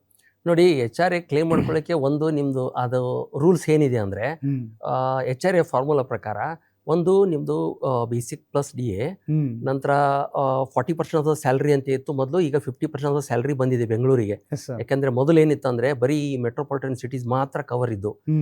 ಚೆನ್ನೈ, ದಿಲ್ಲಿ, ಮತ್ತೆ ಕೋಲ್ಕತ್ತಾ, ಮತ್ತೆ ಒಂದ್ ಸೆಕೆಂಡ್ ಹೇಳ್ಬೋದಾ? ಹೇಳಿ. ಚೆನ್ನೈ, ದಿಲ್ಲಿ, ಕೋಲ್ಕತ್ತಾ, ಟ್ರಿವೆಂಡ್ರಮ್ ಅಲ್ಲ, ಮುಂಬೈ. ಆಬ್ವಿಯಸ್ಲಿ. ಸೊ ಈ ಮೆಟ್ರೋಪಾಲಿಟನ್ ಸಿಟೀಸ್ಗಳು ಮಾತ್ರ ಕವರ್ ಇದ್ದು. ಒಂದು ಚೆನ್ನೈ, ಮುಂಬೈ, ದಿಲ್ಲಿ, ಕೋಲ್ಕತ್ತಾ, ಈ 4 ಸಿಟಿಗಳು ಮಾತ್ರ ಕವರ್ ಇದ್ದು. ಈಗ ಮೊನ್ನೆ ಬಜೆಟ್ ಇಂದ ಏನ್ ಮಾಡಿದ್ದಾರೆ ಅಂದ್ರೆ, ಮತ್ತೆ 4 ಸಿಟಿಗಳನ್ನ ಆಡ್ ಮಾಡಿದ್ದಾರೆ. ಬೆಂಗಳೂರು, ಪುಣೆ, ಅಹಮದಾಬಾದು, ನಂತರ ಹೈದರಾಬಾದ್. ಸೊ ಈ 4 ಸಿಟಿಗಳನ್ನು ಕವರ್ ಮಾಡೋದ್ರಿಂದ ಟು ಸರ್ಟನ್ ಎಕ್ಸ್ಟೆಂಟ್ ನಿಮ್ಗೆ ಬೆನಿಫಿಟ್ ಆಗುತ್ತೆ. ಬಟ್ ಒಂದು ಏನ್ ಹೇಳಿಕ್ ಬಯಸ್ತೀನಿ ಅಂದ್ರೆ, ಆ ಫಾರ್ಮುಲಾ ನೋಡಿದ್ರೆ, ನೀವು HRA ಫಾರ್ಮುಲಾ ನೋಡಿದ್ರೆ ಮಿನಿಮಮ್ ಆಫ್ ದೋಸ್ 3 ಕಂಡೀಷನ್ಸ್ ಅಂತ ಇದೆ. ಸೊ ಆ 3 ಕಂಡೀಷನ್ಸ್ ಅಲ್ಲಿ ಯಾವ್ದು ಮಿನಿಮಮ್ ಇರುತ್ತೆ ಅದನ್ನೇ ಮಾತ್ರ ಅಪ್ಲೈ ಆಗೋದು. ಸೊ ನಿಮ್ಮ HRA ಏನಾದ್ರು 8,000 ಇತ್ತಂದ್ರೆ, ನೀವು ಬಾಡಿಗೆ ಏನಾದ್ರು 20,000 ಕೊಡ್ತಾ ಇದ್ದೀರಂದ್ರೆ ಆಬ್ವಿಯಸ್ಲಿ ಅದು ಬೆನಿಫಿಟ್ ಆಗೋದೇ ಇಲ್ಲ. ನಿಮ್ಮ ಸ್ಯಾಲ್ರಿನೇ ಕನ್ಸಿಡರ್ ಆಗೋದು. ಸೊ ಅದರ ಪ್ರಕಾರನೇ ನೀವು ಮನೆ ಬಾಡಿಗೆಯನ್ನ ಪಡಿಬೇಕಾಗತ್ತೆ. ಅಂದ್ರೆ ಇದು ಬೆಂಗಳೂರಿಗೆ ಮ್ಯಾಕ್ಸಿಮಮ್ HRA ಲಿಮಿಟ್ ಎಷ್ಟು ಸರ್? ಅಂದ್ರೆ ನಾವು ಕ್ಲೈಮ್ ಮಾಡ್ಕೊಳಕ್ ಅವಕಾಶ ಇದೆ, ನಮ್ಮ ಸ್ಯಾಲ್ರಿನಲ್ಲಿ ಅವಕಾಶ ಇದೆ, ನಾವು ಇನ್ಕಮ್ ಟ್ಯಾಕ್ಸ್ ಅಲ್ಲಿ ಕ್ಲೈಮ್ ಮಾಡ್ಕೊಬಹುದು ಅಂದ್ರೆ? ಅದೇ 3 ಕಂಡೀಷನ್ ಇದೆ. HRA ಕ್ಯಾಲ್ಕುಲೇಷನ್ ಮಾಡ್ಲಿಕ್ಕೆ 3 ಕಂಡೀಷನ್ಸ್ ಇದೆ. ಇದರಲ್ಲಿ ಈ 3 ಕಂಡೀಷನ್ಸ್ ಅಲ್ಲಿ ಯಾವ್ದು ಲೋವೆಸ್ಟ್ ಅನ್ನೋದನ್ನ ನೀವು ಕನ್ಸಿಡರ್ ಮಾಡ್ಬೇಕಾಗತ್ತೆ. ಫಸ್ಟ್ ಕಂಡೀಷನ್ ಏನಂದ್ರೆ, ನೀವು ಎಷ್ಟು ರೆಂಟ್ ಪೇ ಮಾಡಿದ್ದೀರ ಅನ್ನೋದು, ಅದು 1ನೇ ಕಂಡೀಷನ್. 2ನೇ ಕಂಡೀಷನ್ ಏನಿದೆ ಅಂದ್ರೆ, rent paid minus 10% of the salary. Rent paid minus 10% of salary. Salary ಅಂದ ತಕ್ಷಣ ನಾವು ಬಹಳಷ್ಟು ಜನ ಏನ್ ತಿಳ್ಕೊಂಡಿದೀವಿ ಅಂದ್ರೆ ಫುಲ್ ಸ್ಯಾಲ್ರಿ ಅಂತ ತಿಳ್ಕೊಂಡಿದೀವಿ. ಅದು ಹಾಗೇನಿಲ್ಲ. ಬೇಸಿಕ್ ಪ್ಲಸ್ DA ಅಂತ ಅದನ್ನ ಮಾತ್ರ ಕನ್ಸಿಡರ್ ಮಾಡ್ತಾರೆ. 3ನೇದು, ನೀವೇನಾದ್ರೂ ಈ ಮೆಟ್ರೋಪಾಲಿಟನ್ ಸಿಟಿಗಳಲ್ಲಿ ಅಥವಾ ದೊಡ್ಡ ದೊಡ್ಡ ಸಿಟಿಗಳಲ್ಲಿ ನೀವೇನಾದ್ರೂ ವಾಸವಿದ್ರೆ 50% ಆಫ್ ಯುವರ್ ಸ್ಯಾಲರಿ ಅಂತ. ಸೊ ಈ 3 ಕಂಡೀಷನ್ಗಳಲ್ಲಿ ಯಾವ್ದು ಲೋವೆಸ್ಟ್ ಇರುತ್ತಲ್ಲ ಅದನ್ನ ಮಾತ್ರ ನೀವು HR ಗೆ ಕ್ಲೇಮ್ ಮಾಡಬಹುದು. ಸೊ ಅದ್ರ ಪ್ರಕಾರ ಬಹಳಷ್ಟು ಜನರ ಕೇಸ್ಗಳಲ್ಲಿ ಈ ನೀವೇನು HR ಏನು ಪಡೀತಾ ಇರ್ತೀರಲ್ಲ ಅದೇ ಲೋವೆಸ್ಟ್ ಇರುತ್ತೆ. ಸೊ ಅದರಿಂದ ಅದ್ರ ಪ್ರಕಾರನೇ ನೀವು ಕ್ಲೇಮ್ ಮಾಡೋದು ಬೆಟರು. ರಾದರ್ ದನ್ ನೀವು 8,000 10,000 ನೀವು ರೆಂಟ್ ಬರ್ತಾ ಇದ್ರೆ ನಾನು 20,000 ಬಾಡಿಗೆ ತಗೋತೀನಿ, ಇನ್ನು 12,000 ಅಥವಾ 10,000 ನನಗೆ ಲಾಸ್ ಆಗುತ್ತಲ್ಲ ಅಂದ್ರೆ ಅದು ನಿಮ್ಗೆ ಲಾಸೇ. ಯಾಕಂದ್ರೆ ಅದ್ರ ಪ್ರಕಾರನೇ ನಿಮ್ಮ ಸ್ಯಾಲರಿ ಸ್ಟ್ರಕ್ಚರ್ ಆಗಿರುತ್ತೆ. ಅದ್ರ ಪ್ರಕಾರನೇ ನೀವು ಖರ್ಚು ಮಾಡ್ಬೇಕಾಗಿದ್ದು ನಿಮ್ಮ ಒಳ್ಳೆಗೋಸ್ಕರ. ಬಟ್ ಏನಾಗುತ್ತೆ ಅಂದ್ರೆ ಸರ್, ಇವಾಗ 15,000 20,000 ರೆಂಟ್ ಕಟ್ಟಿದ್ರು ಕೂಡ ರೆಂಟ್ ರೆಸಿಪ್ಟ್ ಸಿಗಲ್ಲ. ಮತ್ತೆ ಇದು ರೆಂಟ್ ತಗೊಂಡಿರೋದಕ್ಕೆ ಅವರು ಕ್ಯಾಶಲ್ಲೇ ಕೊಡಿ ಅಂತಾನೆ ಮ್ಯಾಕ್ಸಿಮಮ್ ಟೈಮಲ್ಲಿ ಯಾರು ಮನೆ ಓನರ್ಸ್ ಇರ್ತಾರೆ ಅವರು ಬಾಡಿಗೆದಾರರಿಗೆ ಕೇಳ್ತಾರೆ. ಹಂಗಾಗಿ ಅದನ್ನ ಕ್ಲೈಮ್ ಮಾಡ್ಕೊಳ್ಳೋ ಪ್ರೊಸೀಜರ್ ಇದೆಯಲ್ಲ ಅದು ಭಾರಿ ಪ್ರಾಬ್ಲಮ್. ನೀವೇನಾದ್ರೂ 1 ವರ್ಷಕ್ಕೆ 1 ಲಕ್ಷಕ್ಕಿಂತ ಹೆಚ್ಚಿಗೆ ರೆಂಟ್ ಪೇ ಮಾಡ್ತಾ ಇದ್ರೆ ನೀವು ನಿಮ್ಮ ಓನರ್ದು ಪ್ಯಾನ್ ಕಾರ್ಡ್ ತಗೊಳ್ಳೋದು ಮ್ಯಾಂಡೇಟರಿ. ಅಕಸ್ಮಾತ್ ಇಲ್ಲ ಅಂದ್ರೆ ಒಂದಿಷ್ಟು ಜನ ಕೊಡೋದಿಲ್ಲ ಅಂತಾರೆ. ಕೊಡೋದಿಲ್ಲ ಅಂದ್ರೆ ಆಬ್ವಿಯಸ್ಲಿ ನೀವು HR ನ ಮರೆಯಬೇಕಾಗತ್ತೆ. ಯಾಕೆ ಅಂದ್ರೆ ಅಲ್ಲಿ ಪ್ರೂಫ್ ಕೊಡ್ಬೇಕು ನೀವು. ಈಗ ಅವ್ರ ಹತ್ರ ಪ್ಯಾನ್ ಕಾರ್ಡ್ ಇಲ್ಲ ಅಂದ್ರೆ ಅವ್ರ ಹತ್ರ ಡಿಕ್ಲರೇಷನ್ ತಗೋಬಹುದು ನೀವು. ನನ್ನ ಹತ್ರ ಪ್ಯಾನ್ ಕಾರ್ಡ್ ಇಲ್ಲ, ಈ ರೆಂಟ್ ಅಗ್ರಿಮೆಂಟ್ ಆಗಲ್ವಾ? ರೆಂಟ್ ಅಗ್ರಿಮೆಂಟ್ ಆಗಲ್ಲ. ರೆಂಟ್ ಅಗ್ರಿಮೆಂಟ್ ಬದಲು ಇದು 2 ಚಾನ್ಸಸ್ ಇರೋದು. ಒಂದು, ನೀವು ಅವ್ರ ಪ್ಯಾನ್ ಅನ್ನ ಕೋಟ್ ಮಾಡ್ಬೇಕು. ಅವ್ರ ಪ್ಯಾನ್ ಕಾರ್ಡ್ ನಂಬರ್ ಕೊಡ್ತಾ ಇಲ್ಲ ಅಂದ್ರೆ ಅವರಿಂದ ಡಿಕ್ಲರೇಷನ್ ತಗೋಬೇಕು ನೀವು. ನನ್ನ ಹತ್ರ ಪ್ಯಾನ್ ಇಲ್ಲ ಬಟ್ ನಾನು ಇವರಿಂದ ಇಷ್ಟು ರೆಂಟ್ ಅನ್ನ ಪಡಿತಾ ಇದ್ದೀನಿ ಅಂತ. ಇದು 2 ಇಲ್ಲ ಅಂದ್ರೆ obviously it is a kind of unaccounted transaction ಅಂತ ಆಗುತ್ತೆ. ಬಟ್ ಅವರು ಆಥರೈಸೇಷನ್ ಕೊಡಲ್ಲ, ಯಾಕಂದ್ರೆ ನಾವು IT ಅಂಡರ್ ಬಂದ್ಬಿಡ್ತೀವಿ, ಆ ತರ ಸಮಸ್ಯೆ ಇಲ್ಲ. ಅದಕ್ಕೋಸ್ಕರನೇ ಈಗ ಏನ್ ಮಾಡಿದಾರೆ ಅಂದ್ರೆ, ನೀವು ರೆಂಟ್ ಕೊಡ್ತಿರ್ತೀರಾ, ರೆಂಟ್ ಕೊಡುವಾಗ ಈ ಸರಿಯಿಂದ ಏನ್ ಮಾಡಿದಾರೆ ಅಂದ್ರೆ ರಿಲೇಷನ್ ಅನ್ನು ಮೆನ್ಷನ್ ಮಾಡ್ಬೇಕಂತ ಹೇಳಿದ್ದಾರೆ. ಅವ್ರು ನಿಮ್ಗೆ ಏನಾಗ್ತಾರೆ.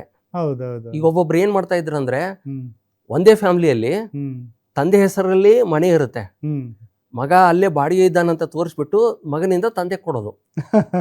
ಸೊ ಅದನ್ನ ಅವಾಯ್ಡ್ ಮಾಡ್ಲಿಕ್ಕೆ ಮಾಡ್ತಿದ್ರು. ಸೊ ಅದಕ್ಕೋಸ್ಕರ ಈಗ ಏನ್ ಮಾಡಿದ್ದಾರೆ ಅಂದ್ರೆ, ಈ ಸಾರಿ ಈ ಫಸ್ಟ್ ಏಪ್ರಿಲ್ ಇಂದ ನೀವು ನಿಮ್ ರಿಲೇಷನ್ ಅನ್ನು ಮೆನ್ಷನ್ ಮಾಡ್ಬೇಕು. ನೀವು ನಿಮ್ ಓನರ್ಗೆ ಏನ್ ಆಗ್ತೀರಾ ಅದ್ರ ಬೇಸ್ ಮೇಲೆ ಅವ್ರ ಟ್ರಾನ್ಸಾಕ್ಷನ್ ಅನ್ನು ಟ್ರ್ಯಾಕ್ ಮಾಡ್ಲಿಕ್ಕೆ ಇದು ಒಂದು ವಿಧಾನವನ್ನು ಹೂಡಿದ್ದಾರೆ. ಓಕೆ, ಸೊ ಅದಕ್ಕೋಸ್ಕರ ಇಲ್ಲಿಗಲ್ಲು ಅಥವಾ ಅನ್ಅಕೌಂಟೆಡ್ ಮಾಡ್ಲಿಕ್ಕೆ ನೀವು ಸಪೋರ್ಟ್ ಮಾಡಬೇಡಿ. ಅದ್ರ ಬದಲು ಅವರಿಂದ ಎಲ್ಲರಲ್ಲೂ ಪ್ಯಾನ್ ಕಾರ್ಡ್ ಇರುತ್ತೆ. ಈವನ್ ನೀವು ಒಂದು ಸಿಂಪಲ್ ಬ್ಯಾಂಕ್ ಅಕೌಂಟ್ ಓಪನ್ ಮಾಡ್ಬೇಕಂದ್ರೂ ಕೂಡ ಒಂದು ಪ್ಯಾನ್ ಕಾರ್ಡ್ ಬೇಕಾಗುತ್ತೆ. ಅವರು ನಿಮ್ಮ ಓನರ್ ಏನಾದ್ರು ಪ್ಯಾನ್ ಕಾರ್ಡ್ ಇಲ್ಲ ಅಂತ ಹೇಳ್ತಾ ಇದ್ರೆ obviously it is an indication that he want to avoid the tax. ಅದನ್ನ ಸಪೋರ್ಟ್ ಮಾಡಬೇಡಿ, ನಿಮಗೂ ಒಳ್ಳೇದಲ್ಲ ಅವ್ರಿಗೂ ಒಳ್ಳೇದಲ್ಲ. ಸೊ ಅದ್ರ ಬದಲು ಪ್ಯಾನ್ ಕಾರ್ಡ್ ತಗೊಂಡ್ಬಿಟ್ಟು ಡೈರೆಕ್ಟ್ ಆಗಿ ಕ್ಲೇಮ್ ಮಾಡೋದು ಒಳ್ಳೇದಲ್ಲ.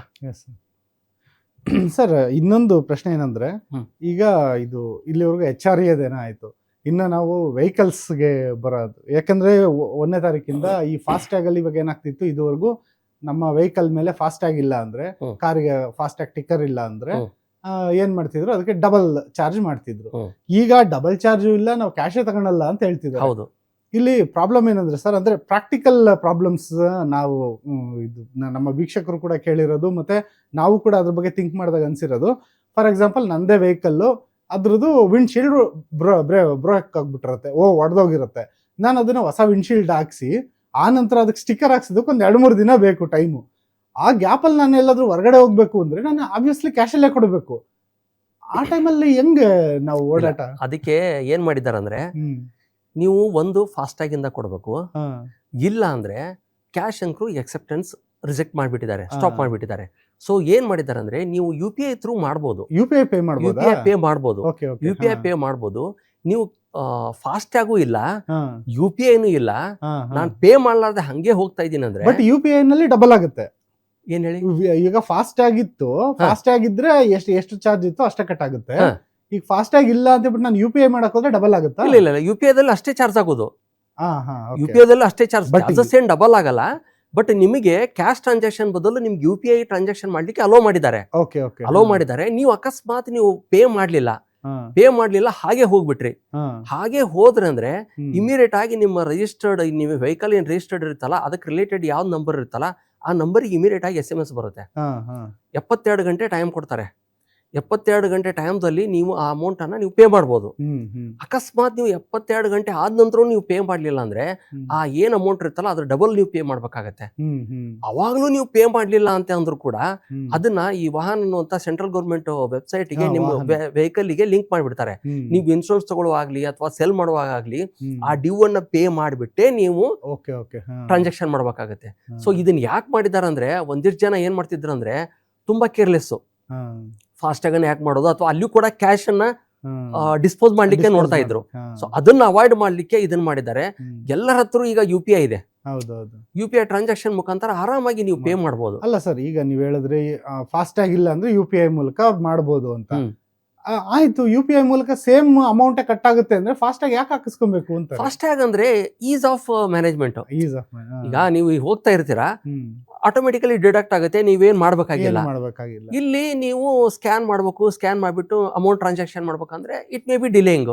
ಸೊ ಈಸ್ ಆಫ್ ಮ್ಯಾನೇಜ್ಮೆಂಟ್ ಅಥವಾ ಒಂದು ಕಂಫರ್ಟ್ ಇರಲಿ ಅನ್ನೋದಕ್ಕೋಸ್ಕರ ಫಾಸ್ಟ್ ಆಗಿ ಮಾಡಿದ್ದಾರೆ. ಸೊ ಅದನ್ನ ಮಿಸ್ಯೂಸ್ ಮಾಡಿಕೊಂಡು ಜನ ಕ್ಯಾಶ್ ಅನ್ನ ಡಿಪ್ಲಾಯ್ ಮಾಡ್ಲಿಕ್ಕೆ ಸ್ಟಾರ್ಟ್ ಮಾಡಿದ್ರು. ಅದನ್ನ ಅವಾಯ್ಡ್ ಮಾಡ್ಲಿಕ್ಕೆ ಈ ತರ ಮತ್ತೆ ಹೊಸ ರೂಲ್ಸ್ ತಂದಿದ್ದಾರೆ. ಮತ್ತೆ ಈ ಕೇಂದ್ರ ಸರ್ಕಾರದ್ದು ಈ ಪ್ಲಾನ್ಗಳು ಒಟ್ಟಿನಲ್ಲಿ ಇವಾಗ ಏನು ಈ ಹಿಂದೆ ಬಂತು ಡಿಜಿಟಲ್ ಇಂಡಿಯಾ ಅಂತ ಬಂತು, ಯಾವಾಗ after note ban digital India ಅಂತ ಬಂತು. ಈಗ ಏನು ಕೇಂದ್ರ ಸರ್ಕಾರದ ಪ್ಲಾನ್ ಈ ಎಲ್ಲ ಒಂದು ನೋ ಕ್ಯಾಶ್ ಅನ್ನೋದ್ರ ಮೂಲಕ ಏನು ಕ್ಯಾಶ್ಲೆಸ್ ಇಂಡಿಯಾ ಮಾಡಬೇಕು ಅಂತಾನ, ಇದರಿಂದ ನಮ್ಮ ಒಟ್ಟಾರೆ ಆರ್ಥಿಕತೆಗೆ ಏನು ಲಾಭ ಆಗುತ್ತೆ ಸರ್? ಆರ್ಥಿಕತೆಗೆ ತುಂಬಾ ಲಾಭ ಆಗುತ್ತೆ.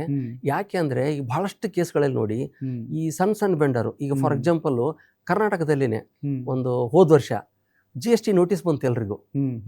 GST ನೋಟಿಸ್ ಬಂತು. GST ನೋಟಿಸ್ ಬಂದ ತಕ್ಷಣ ಅದಕ್ಕೆ ಪರ ಮತ್ತು ವಿರೋಧವಾದಂಥ ಒಂದು ಅಭಿಪ್ರಾಯಗಳು ವ್ಯಕ್ತವಾದವು. ಒಂದಿಷ್ಟು ಜನ ಹೇಳಿದ್ರು ಇಲ್ಲ ನಮ್ದು ಇನ್ಕಮ್ ಇಲ್ಲ, GST ಹೇಗೆ ಬಂತು ಹಾಗೆ ಅಂತ. ಬಟ್ ಆ GST ನೋಟಿಸ್ ಕೊಡ್ಲಿಕ್ಕೂ ಒಂದು ಕಾರಣ ಇತ್ತಲ್ಲ ಅವ್ರಿಗೆ. ನಿಮ್ಮ ಅಕೌಂಟ್ದಲ್ಲಿ ದುಡ್ಡು ಬರ್ತಾ ಇದೆ, ಅದರ ಪ್ರಕಾರ ನೀವು ತೋರಿಸ್ತಾ ಇಲ್ಲ, ಅದರ ಪ್ರಕಾರ ನೀವು ಟ್ಯಾಕ್ಸ್ ಪೇ ಮಾಡ್ತಾ ಇಲ್ಲ ಅಂತಾನೆ ಅವರು GST ನೋಟಿಸ್ ಕೊಟ್ಟಿದ್ರು. GST ನೋಟಿಸ್ ಕೊಟ್ಟಿದೆ ಅಂದ ತಕ್ಷಣ ಅದನ್ನ ಎಕ್ಸೆಪ್ಟ್ ಮಾಡ್ಕೋಬೇಕಂತನೂ ನಂದಿಲ್ಲ. ನಾನು ಅದನ್ನ ಫೈಟ್ ಮಾಡ್ಬೋದು.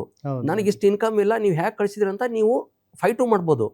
ಬಟ್ ನಂದು ಇನ್ಕಮ್ ಇದೆ, ಅದನ್ನ ನಾನು ಟ್ಯಾಕ್ಸ್ ಕಟ್ಲಿಕ್ಕೂ ರೆಡಿ ಇಲ್ಲ ಅಂದ್ರೆ ಅವಾಗ ನನ್ನ ತಪ್ಪಾಗತ್ತಾನೆ. ಸೊ ಇಂಥ ಲೂಪ್ ಹೋಲ್ಗಳನ್ನು ಅವಾಯ್ಡ್ ಮಾಡ್ಲಿಕ್ಕೇನೆ ಈ ರೂಲ್ಸ್ ಅಂಡ್ ರೆಗ್ಯುಲೇಷನ್ಸು ಅಥವಾ ಡಿಜಿಟಲೈಸೇಷನ್ ಅಥವಾ ಡಿಜಿಟಲ್ ಇಂಡಿಯಾ ಅನ್ನುವಂಥದ್ದು ತಂದಿರೋದು. ಇದರಿಂದ ಏನಾಗುತ್ತೆ ಅಂದರೆ ನಮ್ಗೊಂದು ಸ್ವಲ್ಪ ಕಿರಿಕಿರಿ ಅನಿಸ್ಬೋದು. ಬಟ್ ಏನಾಗುತ್ತೆ ಅಂದರೆ ಎಂಡ್ ಆಫ್ ದ ಡೇ ನನಗೂ ಪೀಸ್ ಆಫ್ ಮೈಂಡು, ನನ್ನಿಂದ ಯಾರು ಟ್ರಾನ್ಸಾಕ್ಷನ್ ಮಾಡ್ತಿರ್ತಾರಲ್ಲ ಅವ್ರಿಗೂ ಪೀಸ್ ಆಫ್ ಮೈಂಡು. ಈಗ ಫಾರ್ ಎಕ್ಸಾಂಪಲ್ಲು ಒಂದು ಸಿಂಪಲ್ ಎಕ್ಸಾಂಪಲ್ ಹೇಳ್ತೀನಿ ನಿಮಗೆ. ನಾನು ನಿಮ್ಗೆ 20,000 ರೂಪಾಯಿ ಕೊಟ್ಟೆ, ನೀವು ನನಗೆ ಒಂದು ವಸ್ತು ಕೊಟ್ರಿ. ಆ ನಂತರ ಒಂದು ತುಸು ದಿವಸ ಆದ ನಂತರ ನೀವು ನನಗೆ ಕೊಟ್ಟೇ ಇಲ್ಲ ಅಂತ ನೀವೇನಾದರೂ ಅಂದರೆ ನಾನು ಹೆಂಗೆ ಪ್ರೂಫ್ ತೋರಿಸ್ಲಿ? ಇಂಥ ಮಿಸ್ಯೂಸ್ ಆಗುವಂಥ ಚಾನ್ಸಸ್ ತುಂಬ ಇರುತ್ತೆ ಕ್ಯಾಶ್ ಟ್ರಾನ್ಸಾಕ್ಷನ್ಗಳಲ್ಲಿ. ಅದ್ರ ಬದಲು ನೀವು ಅಟ್ಲೀಸ್ಟ್ UPI ಮುಖಾಂತರ ಟ್ರಾನ್ಸ್ಫರ್ ಮಾಡಿದರೆ ಅಥವಾ ಬ್ಯಾಂಕ್ ಮುಖಾಂತರ ಟ್ರಾನ್ಸ್ಫರ್ ಮಾಡಿದರೆ ನೀವು ಪ್ರೂಫ್ ಕೊಡ್ಬೋದು, ಟ್ರಾನ್ಸಾಕ್ಷನ್ ಆಗಿದೆ, ನಾನು ನಿಮ್ಗೆ ಪೇ ಮಾಡಿದ್ದೀನಿ ಅಂತ. ಇದರಿಂದ ನಿಮಗೂ ಒಳ್ಳೆಯದು, ಅವ್ರಿಗೂ ಒಳ್ಳೆಯದು. ಸ್ವಲ್ಪ ಏನೋ ಎಲ್ಲೋ ಒಂದು ಸ್ವಲ್ಪ ಕ್ಯಾಶು ಅಥವಾ ಟ್ರಾನ್ಸಾಕ್ಷನ್ನು ಮಾಡಿಬಿಟ್ಟು ನಾನು ಟ್ಯಾಕ್ಸ್ ಉಳಿಸ್ತೀನಿ ಅಂತ ಹೋಗಿ ದೊಡ್ಡ ಹಳ್ಳಕ್ಕೆ ಬೀಳುವಂಥ ಚಾನ್ಸಸ್ಸೂ ಇರುತ್ತೆ. ಯಾಕೆಂದರೆ ನಾವು ಯಾರ ಜೊತೆ ಕ್ಯಾಶ್ ಟ್ರಾನ್ಸಾಕ್ಷನ್ ಮಾಡ್ತಿರ್ತೀವಲ್ಲ ಅವನು ಎಷ್ಟು ಟ್ರಸ್ಟ್ ವರ್ದಿ ಇದ್ದಾನೆ ಅನ್ನೋದು ಅದು ಇಂಪಾರ್ಟೆಂಟು. ನಾವು ಟ್ರಸ್ಟ್ ವರ್ದಿ ನಮ್ಮ ಕಡೆಯಿಂದ ಇರ್ಬೋದು, ನಮ್ಮ ಅಪೋಸಿಟ್ ಪಾರ್ಟಿಯಿಂದ ಟ್ರಸ್ಟ್ ವರ್ದಿನೆಸ್ ಇಲ್ಲ ಅಂದ್ರೆ ನಾವು ದುಡ್ಡು ಕೊಟ್ಟಾಗ ಅವ್ನು ಕೊಟ್ಟೇ ಇಲ್ಲ ಅಂದ್ರೆ ಏನ್ ಮಾಡ್ತೀರಾ? ಖಂಡಿತ ಇಂಥ ಚಾನ್ಸಸ್ ತುಂಬಾ ಇರುತ್ತೆ. ಎಸ್ಪೆಷಲಿ ಈಗ ಸಣ್ಣ ವ್ಯವಹಾರ ಬಿಟ್ಬಿಡಿ, ಈ ದೊಡ್ಡ ವ್ಯವಹಾರ ರಿಯಲ್ ಎಸ್ಟೇಟ್ಗಳಲ್ಲಿ ಬಹಳ ಜನ ಒಂದಿಷ್ಟು ಜನ ಕ್ಯಾಶ್ ಟ್ರಾನ್ಸಾಕ್ಷನ್ ಈಗಲೂ ಮಾಡ್ಲಿಕ್ಕೆ ನೋಡ್ತಾರೆ. 10 ಲಕ್ಷ 20 ಲಕ್ಷ ದೊಡ್ಡ ಮೊತ್ತದ್ದು 1 ಕೋಟಿವರೆಗೆ ಟ್ರಾನ್ಸಾಕ್ಷನ್ ಮಾಡ್ತಾರೆ. ಅವ್ರು ತಗೊಂಡ ತಕ್ಷಣ ಕೊಟ್ಟೇ ಇಲ್ಲ ಅಂದ್ರೆ ಏನ್ ಮಾಡ್ತೀರಾ? ನಿಮ್ಮ ಜೀವಮಾನದ ದುಡಿಮೆ ಇರುತ್ತೆ, ಅದೆಲ್ಲ ಹೋಗೋ ಚಾನ್ಸಸ್ ಇರುತ್ತೆ. ಸೊ ಇಂಥದ್ದೆಲ್ಲ ರಿಸ್ಕ್ ತಗೊಳ್ಳೋ ಬದಲು ನಾವು ಕ್ಯಾಶ್ಲೆಸ್ ಟ್ರಾನ್ಸಾಕ್ಷನ್ ಮಾಡಿಬಿಟ್ಟು ಡಿಜಿಟಲೈಸೇಷನ್ ಟ್ರಾನ್ಸಾಕ್ಷನ್ ಮಾಡಿಬಿಟ್ಟು ನಮ್ಮ ಬದುಕನ್ನು ನಾವು ಸೆಕ್ಯೂರ್ ಮಾಡ್ಕೋಬೋದು, ಟ್ರಾನ್ಸಾಕ್ಷನ್ ಸೇಫ್ ಇರುತ್ತೆ. ಟ್ಯಾಕ್ಸೇಷನ್ ಎಲ್ಲಿ ಕೊಡಬೇಕಾಗುತ್ತೆ ಅಲ್ಲಿ ನಾವು ಕೊಡಲೇಬೇಕು. ಅದು ನಮ್ಮ ಭಾರತೀಯರಾಗಿ ಅಥವಾ ನಾವು ಈ ದೇಶಕ್ಕೆ ಕೊಡುವಂಥ ಒಂದು ರೆಸ್ಪಾನ್ಸಿಬಿಲಿಟಿ, ಅದನ್ನು ನಾವು ಕೊಡಲೇಬೇಕು. ಅದನ್ನು ಮಿಸ್ಯೂಸ್ ಮಾಡ್ಕೊಳ್ಳಿಕ್ಕೆ ಹೋಗಿ ನಮ್ಮ ಹೋಲ್ ಮನಿಯನ್ನೇ ರಿಸ್ಕ್ ಮಾಡ್ಕೊತಾರೆ ಜನ. ಸೊ ಇದು ತಪ್ಪು ಅಂತ ನಾನು ಹೇಳಿ ಬಯಸ್ತೇನೆ. ವೀಕ್ಷಕರು, ಬಸವರಾಜ್ ತೊನಗತ್ತಿ ಅವರು ಏನಿದ್ದಾರೆ ಅವರು ಹೂಡಿಕೆ ತಜ್ಞರು ಕೂಡ, ಅಂದರೆ ಸೆಬಿಯ ನೋಂದಾಯಿತ ಹೂಡಿಕೆ ತಜ್ಞರು. ಈಗ ನಾವು ಅವರ ಬಳಿ ಹೂಡಿಕೆ ಆಪ್ಷನ್ಸ್ಗಳ ಬಗ್ಗೆನೂ ಕೂಡ ಸ್ವಲ್ಪ ತಿಳ್ಕೊಳಕ್ಕೆ ಪ್ರಯತ್ನ ಪಡೋಣ. ಸರ್, ಈಗ ಒಂದು ಇನ್ವೆಸ್ಟ್ಮೆಂಟ್ ಅಂತ ಬಂದಾಗ ಈಗ ಶೇರ್ ಮಾರ್ಕೆಟು ವಾರಿಂದಾಗಿ ಬೀಳ್ತಾ ಇದೆ. ಹೂಡಿಕೆದಾರರಿಗೆ ಒಂದೇ ದಿನ 12 ಲಕ್ಷ ಕೋಟಿ ನಷ್ಟ. ಮತ್ತು ಶೇರ್ ಮಾರ್ಕೆಟು ಈ ಒಂದು ಕಳೆದೊಂದು ದಿನಗಳಲ್ಲಿ 10,000ಗಿಂತ ಜಾಸ್ತಿ ಕೆಳಗಡೆ ಇಳಿದೋಗಿದೆ. ನಿಫ್ಟಿನೂ ಕೆಳಗಡೆ ಇಳಿದೋಗಿದೆ ಅಂತ ಹೇಳ್ಬಿಟ್ಟು ಎಲ್ಲ ಸುದ್ದಿ ಬರ್ತಾ ಇದೆ. ಸಹಜವಾಗೇನೆ ಯಾರು SIP ಮಾಡಿರ್ತಾರೆ, ಯಾರು ಮ್ಯೂಚುವಲ್ ಫಂಡ್ ತಗೊಂಡಿರ್ತಾರೆ, ಮತ್ತೆ ಶೇರ್ ವಹಿವಾಟು ಮಾಡೋರು ಬಿಡಿ, ಅವರು ಡಿಮ್ಯಾಟ್ ಅಕೌಂಟ್ ಮಾಡ್ಕೊಂಡು ಅವ್ರಿಗೆ ಚೆನ್ನಾಗಿ ಗೊತ್ತಿರುತ್ತೆ ಯಾವಾಗ ತೆಗಿಬೇಕು ಯಾವಾಗ ಇದು ಮಾಡಬೇಕು ಅಂತ. ಸಾಮಾನ್ಯ ಜನ ಸ್ಯಾಲ್ರಿಡ್ ಎಂಪ್ಲಾಯೀಸ್ ಅದರಲ್ಲೂ ಕೂಡ ಯಾರು SIP ಮಾಡಿರ್ತಾರೆ ಮತ್ತು ಮ್ಯೂಚುವಲ್ ಫಂಡ್ಗೆ ಇನ್ವೆಸ್ಟ್ ಮಾಡಿರ್ತಾರೆ, ಇಂಥ ಮಾರುಕಟ್ಟೆ ಬೀಳೋ ಟೈಮಲ್ಲಿ ಅವ್ರು ಏನು ಮಾಡಿದ್ರೆ ಸೂಕ್ತ ಸರ್ ನಿಮ್ಮ ಪ್ರಕಾರ? ನೋಡಿ, ಒಂದು ನೀವು ದುಡ್ಡು ಹಾಕೋಕ್ಕಿಂತ ಮೊದಲೇ ನಾನು ಯಾಕೆ ಹಾಕ್ತಾ ಇದ್ದೀನಿ, ಯಾವಾಗ ನನಗೆ ದುಡ್ಡು ಬೇಕು ಅನ್ನೋದು ಫಸ್ಟ್ ಕ್ಲಿಯರ್ ಇರಬೇಕು. Yes sir, yes sir. ಬಹಳಷ್ಟು ಜನ ಇಲ್ಲೇ ಹಳ್ಳಕ್ಕೆ ಬೀಳೋದು.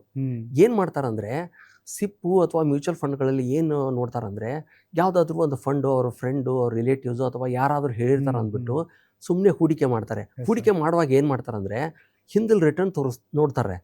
ಒಂದು 25-30% 3 ವರ್ಷದಿಂದ 5 ವರ್ಷದಿಂದ 10 ವರ್ಷದಿಂದ ಬಂದಿದೆ ಅಂದರೆ ನನಗೂ ಅದೇ ರಿಟರ್ನ್ಸ್ ಬರ್ಬೋದು ಅನ್ನುವಂಥ ಒಂದು ಆಸೆಯಿಂದ ಹೂಡಿಕೆ ಮಾಡ್ಲಿಕ್ಕೆ ಸ್ಟಾರ್ಟ್ ಮಾಡ್ತಾರೆ.